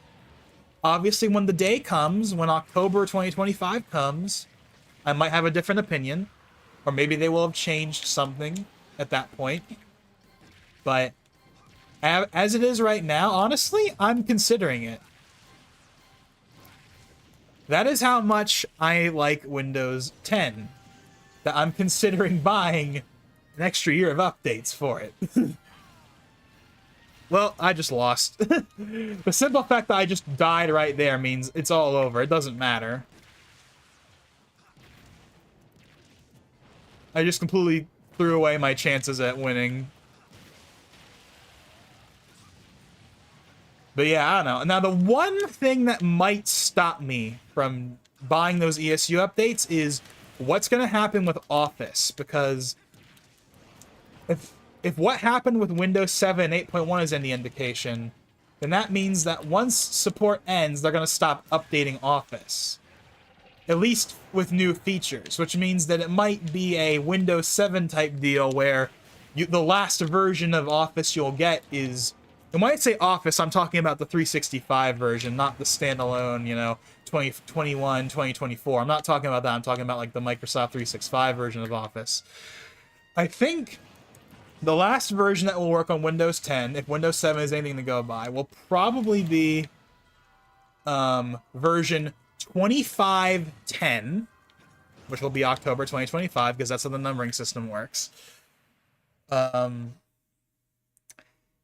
But you'll get security updates for 3 years till the end of the business ESU update period of 2028. So that might be what they're going to do, and that might be a deal breaker for me. Not because I need any new features in Office, because I honestly don't right now. It's literally just because of FOMO. Like, unironically, being 100% genuine. The thought of not having the absolute newest version would bug me. Even if it was like, would that be enough to make me go Windows 11 just so I can have it say 2603 instead of 2510 with is that really gonna be a deal breaker for me? It's only gonna be for a year, then I'll move to 11 anyway. I don't know. That's a really stupid reason. I will fully acknowledge that, but it's a genuinely thing I've thought of. But again, we'll get there when we get there. Okay, so I've dipped below 8.0, so we're not getting it. So it is what it is. We're not getting Master Core. But if I can live with not having the absolute newest version number of Office 360, if I can live with that for a year, then there's really no downside, because none of the apps are going to stop supporting it. Like, they're going to support it probably for a few more years at least. So, like, you know, OBS is still going to be updated, Steam is still going to be supported, Epic is still going to be supported, the Xbox app will probably still be supported, honestly, for at least another year or two. Like, Windows 10 is still going to be essentially fully supported for at least that first ESU update period for consumers. Bare minimum, if not maybe a year or two after. I mean, there's a lot of apps that still support Windows 7. Now, granted, that is starting to disappear. You know, Chrome and Edge aren't supported anymore. Firefox is going to be ending support for 7 and 8.1 in March. You know, BitTorrent isn't supported anymore. You know, but there are still a lot of applications that do support it. But we are at that point now where it's kind of half and half with Windows 7 and 8.1. But we're also in 2024, you know, 4 years after Windows 7 went end of life and a year after 8.1 went end of life. So Windows 10 being a very popular OS to this day, it still has way more market share than 11, despite the fact that it's going to go end of life next year.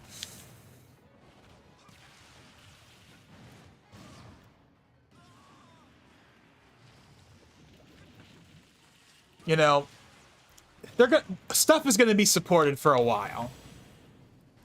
But, I don't know. Again, we'll see.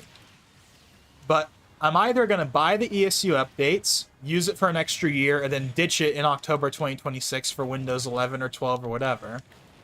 Or I'll just move in October 2025 and not bother with the ESU updates.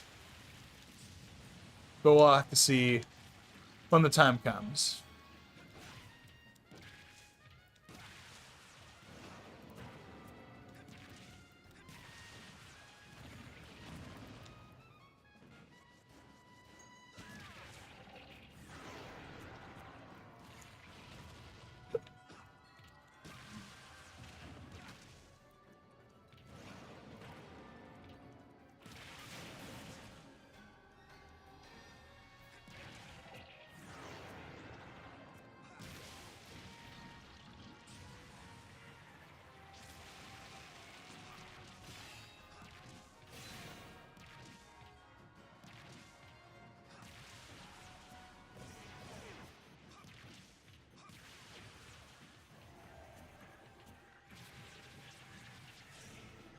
Oh no, I'm not gonna make it!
Apologies that I'm not really talking right now, but my voice is kind of destroyed from talking so much. And also, I don't have that much else to say at this point. Again, I know I meme on this every single stream, but we really are at that point where I don't have anything else to talk about, so we're basically just running out the clock at this point.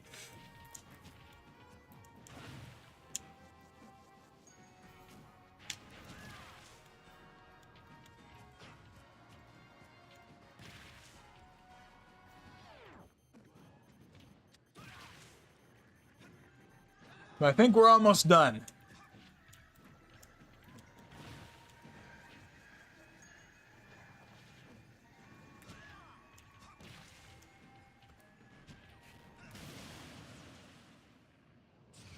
Alrighty. Finally. It's not Master Fortress, but at this point, it is what it is.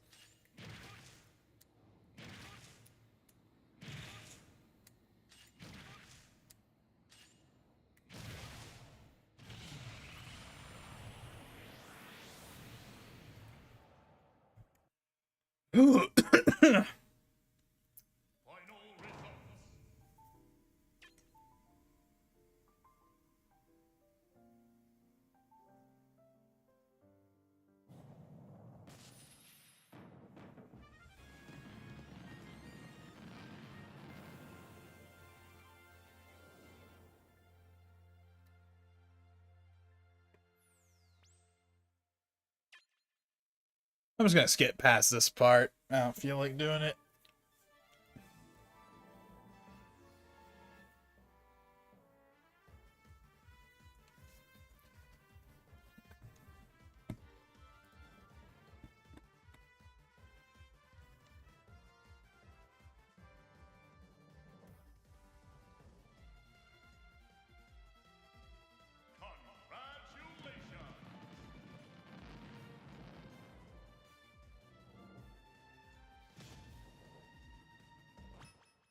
Alrighty then.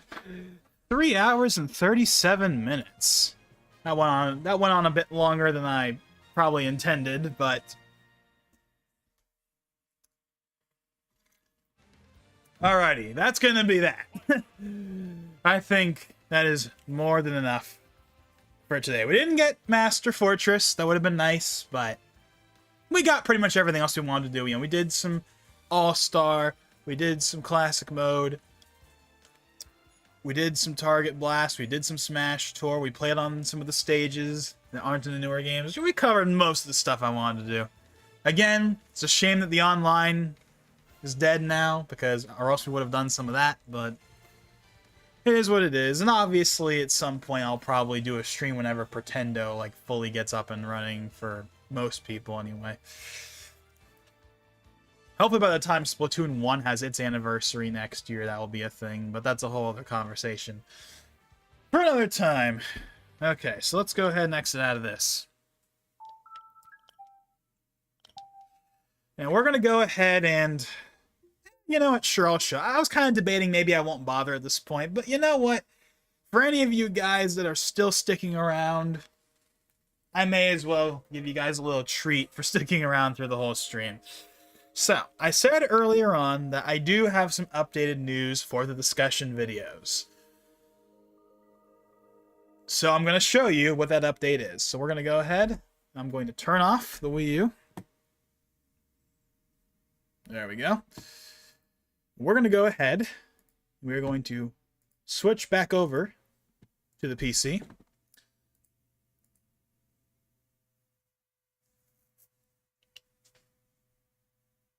Hopefully me doing what I just did didn't make the stream go all laggy for a second.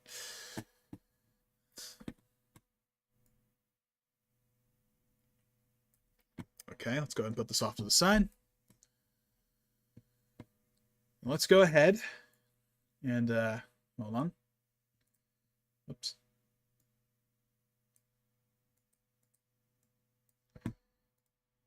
There we go. Hold on, this is up for some reason. There we go. So, there is an update for the discussion videos that I'm going to kind of tease a little bit right here. I'm not going to talk about it too much because I've already talked enough plenty and I'm ready to kind of get off at this point, but I'm going to go ahead and show you guys a little bit of a teaser for the discussion videos. Move this over here. So first things first, I spent last month, I went in, actually not last month, earlier this month, I went in and did a deep dive cleanup of all of my different PowerPoints because for those of you that don't know, I make my thumbnails in PowerPoint and I have for a long time now. And I had a bunch of different PowerPoints from various different time periods where I just had a bunch of random stuff in it and it wasn't organized at all. But then I discovered in 2024, I don't know how I didn't know about this before, that there's an option in PowerPoint called sections where you can have things sectioned off, which can make things a lot cleaner. So I went in, did a bunch of purging of old stuff, but still have backups just in case I need any of it, to have one simple thing. Let me shrink that down and let me close it. Okay, this is a different thing, by the way, for something that may or may not happen. This is not what we're here to talk about. But anyway, so as you can see over here, I just have one thing called content creation, just to make it simple and easy. And then I got all these different sections, you know, main series, reaction streams, reaction highlights, gaming streams, gaming videos, YouTube shorts, discussions, all the different Nincasts, some older stuff like the Marvel channel that didn't really go anywhere, unboxings, various other things that may or may not happen at some point, like the parody video I was going to do like 3 years ago and it just hasn't really materialized. I'd still like to do it at some point, but I feel like I got to find a computer to mess with that's actually worth messing with, because doing the Dell Dimension at this point just feels a bit overplayed out, you know, especially because it's just a Pentium D and he already did a video on a Pentium D Dell. So like, okay, that's a whole other conversation. That's not why we're here. So the discussion videos, right? The Nincast, right? Has been my long running discussion series for forever. I got all these old thumbnails. These are not the originals. These are all rips from YouTube. I don't have the originals anymore, unfortunately, but I do have the originals for most of these. These are all the ones from 2018. Some of these are YouTube downloads, but most of them are the originals. And everything from 2019 onward is all. Yeah, this is during that period where I didn't do the Nincast, but I did basically the Nincast and all but name on the secondary channel. These are the thumbnails from that. All expanded because, of course, I went back earlier this year and ditched the banner and updated all of my thumbnails to get rid of the banner at the top that I used to do, because we're not doing that anymore. So they look kind of... So they're not really native. That's why there's like all this empty space at the top and bottom. I just did a quick and dirty, you know, update. But anyways, you know, then we got 2020, you know, all of these I still have. These are all the originals. And then, you know, 2021, 2022, 2023. You get the point. In 2023... the Nincast has been kind of going on a downward slope for a while. As you can see, you know, 2020 had 12 episodes. 2021 had, they'll all load in, you know, had way more. But that's also because this is when I started to talk about like the Marvel stuff. You know, I started doing videos for like every time a Marvel thing came out, I did a video on it. So that's one of the reasons why there's so many of them. They're not all loading in right now. Then, yeah, 2022, it went down a bit. Again, there's a lot of Marvel ones in here that kind of inflate the counter. But then in 2023, we had only 5 episodes. And there's a reason for that. It's because I stopped doing the Marvel ones because I kind of felt like they weren't... I got to a point where I just didn't really feel like doing them anymore. You know, like Ant-Man came out and I was like, I'm not going to talk about it. And I'm at a point where it's like, I'm only going to talk about one if like there's one that really interests, one that I really feel like talking about. So like when the next Spider-Man comes out, the next Avengers comes out, that might get a discussion, but anything else I'm probably just not going to bother. But yeah, so we had just, you know, the obligatory predictions video for that direct. Then we had the Mario movie, because of course I had to talk about that. Then I had an Xbox game predictions thing, another direct predictions thing, and a Game Awards predictions thing. You noticing a pattern with these? There's a big pattern with these later Nincasts from the last couple of years, and that's that there's been a big focus on just doing the predictions and hopes. That's like been a lot of them. And that is something that needs to change, because while there's a place for them, that shouldn't be the only thing, because a lot of them have basically just been that, or a my thoughts on, which is what the name of like a lot of the Marvel ones were. And there's more stuff I can talk about than that. But I've kind of been wondering over the last year. Whether or not I really want the Nincast brand to continue. Because the Nincast has been around since 2016. And its original incarnation as Nintendo Act 8 radio style existed in 2015. And I feel like I've been wondering over the last year. This is one of the reasons, by the way, why there hasn't been an Incast all year. I haven't done one all year, and this is one of the reasons why. Is because I've been wondering if it's time to retire the brand name. It's never really been accurate because the name makes it sound like everything is... It makes it sound like it's a Nintendo podcast, which is the whole idea of the name, but it's never really been that. It's also not really a podcast because a podcast has more than one person, and most of the time it's just me. Sometimes I have someone else, but most of the time it's just me, so it's not really a podcast. And also a podcast is something that's uploaded regularly, like every day or week or something, or at least on a semi-regular basis. The Nincast has never had a timeline. It's just been whenever I feel like making one. Basically, the name doesn't mean anything, and it hasn't really meant anything in a long time. It's basically just a brand for the discussion videos. It doesn't really mean anything in and of itself at this point. Because it's not just about Nintendo, and it hasn't been for a long time. Even before the Marvel stuff, it was never exclusively about Nintendo in the first place. It's not really a podcast, and it's not consistent. It's basically just a brand. A brand I'm thinking might be time to retire. And that's one of the reasons why I haven't done an episode this year. So I've been thinking, okay, if I don't want to use the brand anymore, then what do I do in its place? And the first option, of course, is try and think of a new name. But the problem is I suck at coming up with new names for something like this. I have tried, and the best I can think of, and this is not a good name, is like the LK Podcast, which is not a good name, obviously. That's the only thing I can think of, and that's obviously not a good name. So I'm like, you know what? Let's not even do a name. Let's not have a branding. Let's just not have a name at all. But also, don't go back to the 2019, 2020, because obviously I had done this once before, right? Like, these videos are basically the Nincast in all but name, for the most part. I mean, not all of them, but a lot of these are. And it's basically what it is. So you might be thinking, oh, so just go back to doing this. But I don't really want to do that either, at least not in that specific style. So here's what my thinking is. So here's the here's the thing I'm getting to. So, this. Obviously that date at the bottom is not actually the date, but essentially, this is gonna happen sometime relatively soon, probably. As I said earlier in the stream, I'm going to do a Game Awards predictions like I always have, which means I have to do this first. I could just not bother and just start the new format or the new, well, it's not really a new format, but the new style. I could just start that and it wouldn't really matter, but I think the Nincast deserves a send-off of some kind. So personally, I want to do one final episode. We'll just tag it in the last season, which I think is season 7 or 8 or whatever. Whatever the last season of the Nincast was, I'll just include it in that. I'm not going to have it be its own thing. And that'll be the end of that series. In its place, we're going to replace it with something that's essentially the same basic concept, where it's just an image. There's no real editing. It's a basic video still, but instead of having this copy paste cookie cutter thumbnail style where it's the logo on top, a background, text, and the date, which is something that I inherited from Multimedia J radio style, of course, which of course is the inspiration for the series in the first place.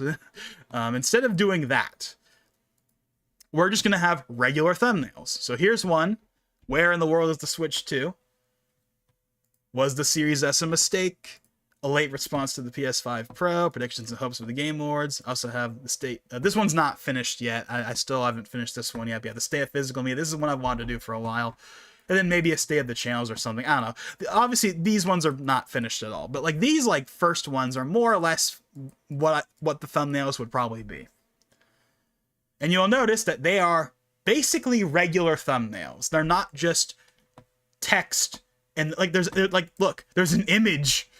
There's images on the screen, right? Like they're actual real thumbnails. And I think they look, and I mean, obviously they're not perfect.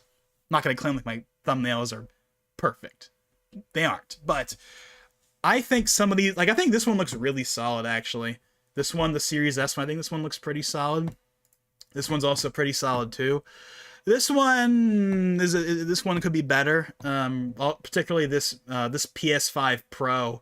I had to cut out from a JPEG because I couldn't find a PNG of it using like PowerPoint's like built-in like background removal tool, so it doesn't look, so it's got this like blurry edge to it. But you know, but basically you get the idea. Essentially, the Nincast in name and thumbnail style will die, but it will be replaced by something that's very similar to it, but doesn't have the burden of carrying that name.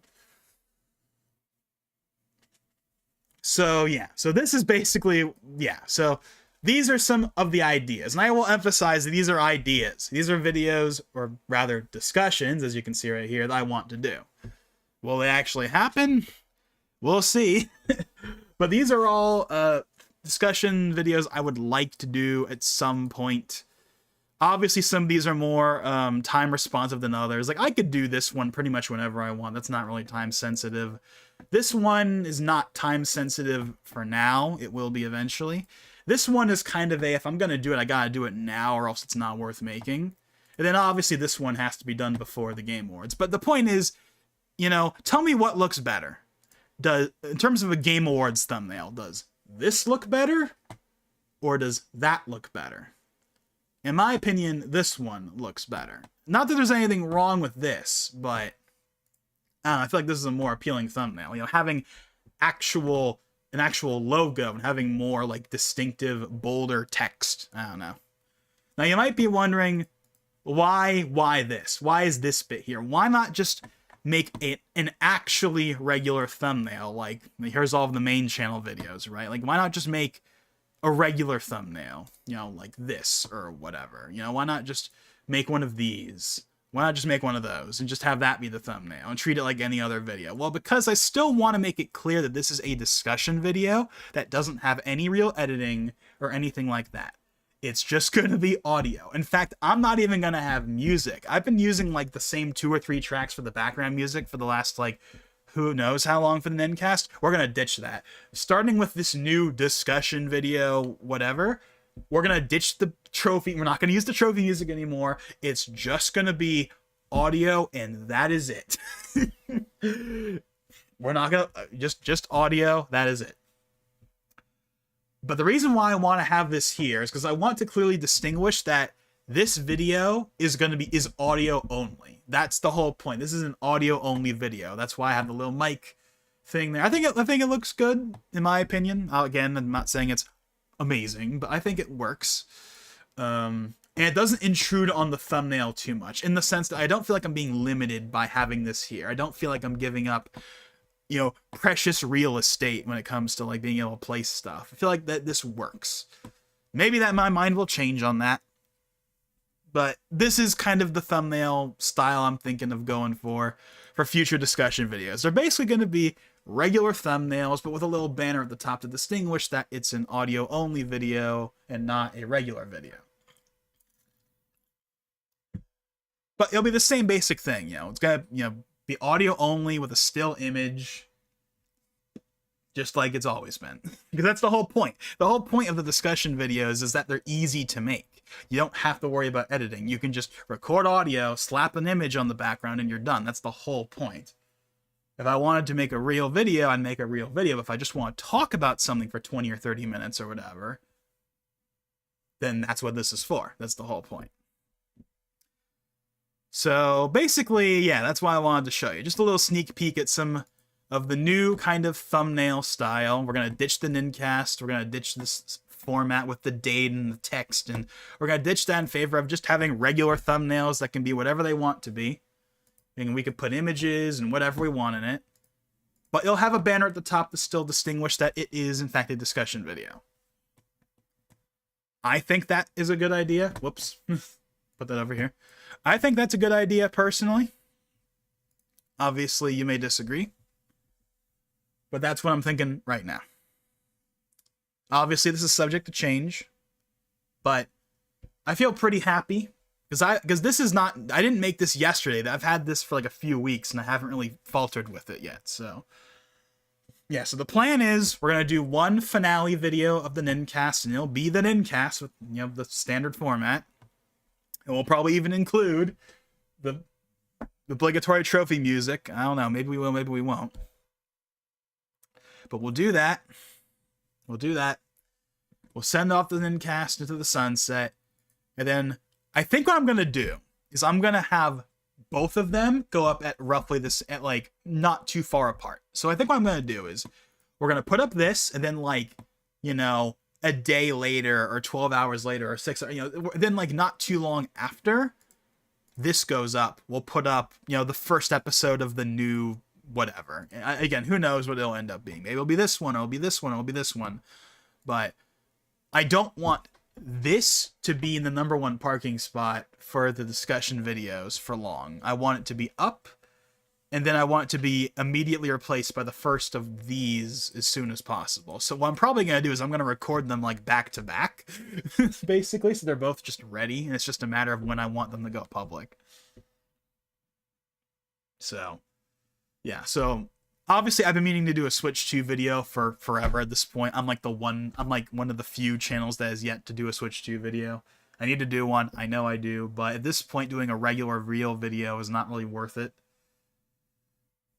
So I'm thinking, you know, we'll just do one. And again, this is just this name might change. This is just, you know, a beta, obviously. But, you know, a Switch 2 video of some kind talking about the current state of the Switch or whatever, you know, that obviously needs to be a thing at some point. This is what I wanted to do for a little bit, obviously. Again, I know I talked about earlier in this stream, kind of like the state of the Series S, like, you know, was it a good idea? That's something I think would be a video I kind of want to do. I haven't done a proper video on the PS5 Pro. I know it's a bit too little too late at this point, which is why I call it a late response. And of course, I got, you know, the $700, the no disc drive. And then obviously this is obligatory. So anyway, see, that's what we got. I'm dragging this out. I'm dragging this out. Apologies if I'm just dragging this out so much. But so that's a little tease I wanted to show. So be on the lookout for that. Obviously things are subject to change, but yeah. So there's going to be a final episode of the Nincast sometime relatively soon, probably. We'll do that. And then soon after, we'll have the first episode of the new discussion video format. And we're not going to have, and it's not going to be a series. It's not going to have any special branding, really, aside from just the little thing at the top. So that's one of the reasons why I made a new discussion videos, like, playlist, was because now I just want all of those to be in there. And all the Nincast videos will be in there, obviously, as well, that I've already done. Okay. I think we really are done. Now we're almost at the 4-hour mark. This stream should have ended like an hour ago. I will say once again, thank you to Antonio for being here earlier. Thank you to Aya's Elbows for being here earlier. And thank you to anyone and everyone that may have watched this at some point, or maybe even after the fact. And I guess that leaves us with the obligatory what's next. Well, I kind of already told you what's next. It'll most likely be that final episode of the Nincast in the first episode of the new kind of format.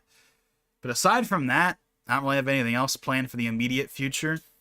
But I definitely want to get the discussion videos going again, because if I'm not going to make real videos with real editing, because I'm too lazy, I should at least put out discussion videos, at least get something out the door, because this channel desperately needs content, dang it. But outside of those, I mean, I'll be streaming the Game Awards. I know I said that way earlier, and that probably should be obvious, but I'll be streaming that when that happens on the 12th. That's basically it. So again, thank you all for watching, and with that being said, this is Logan59XP, and I'll see you guys next time.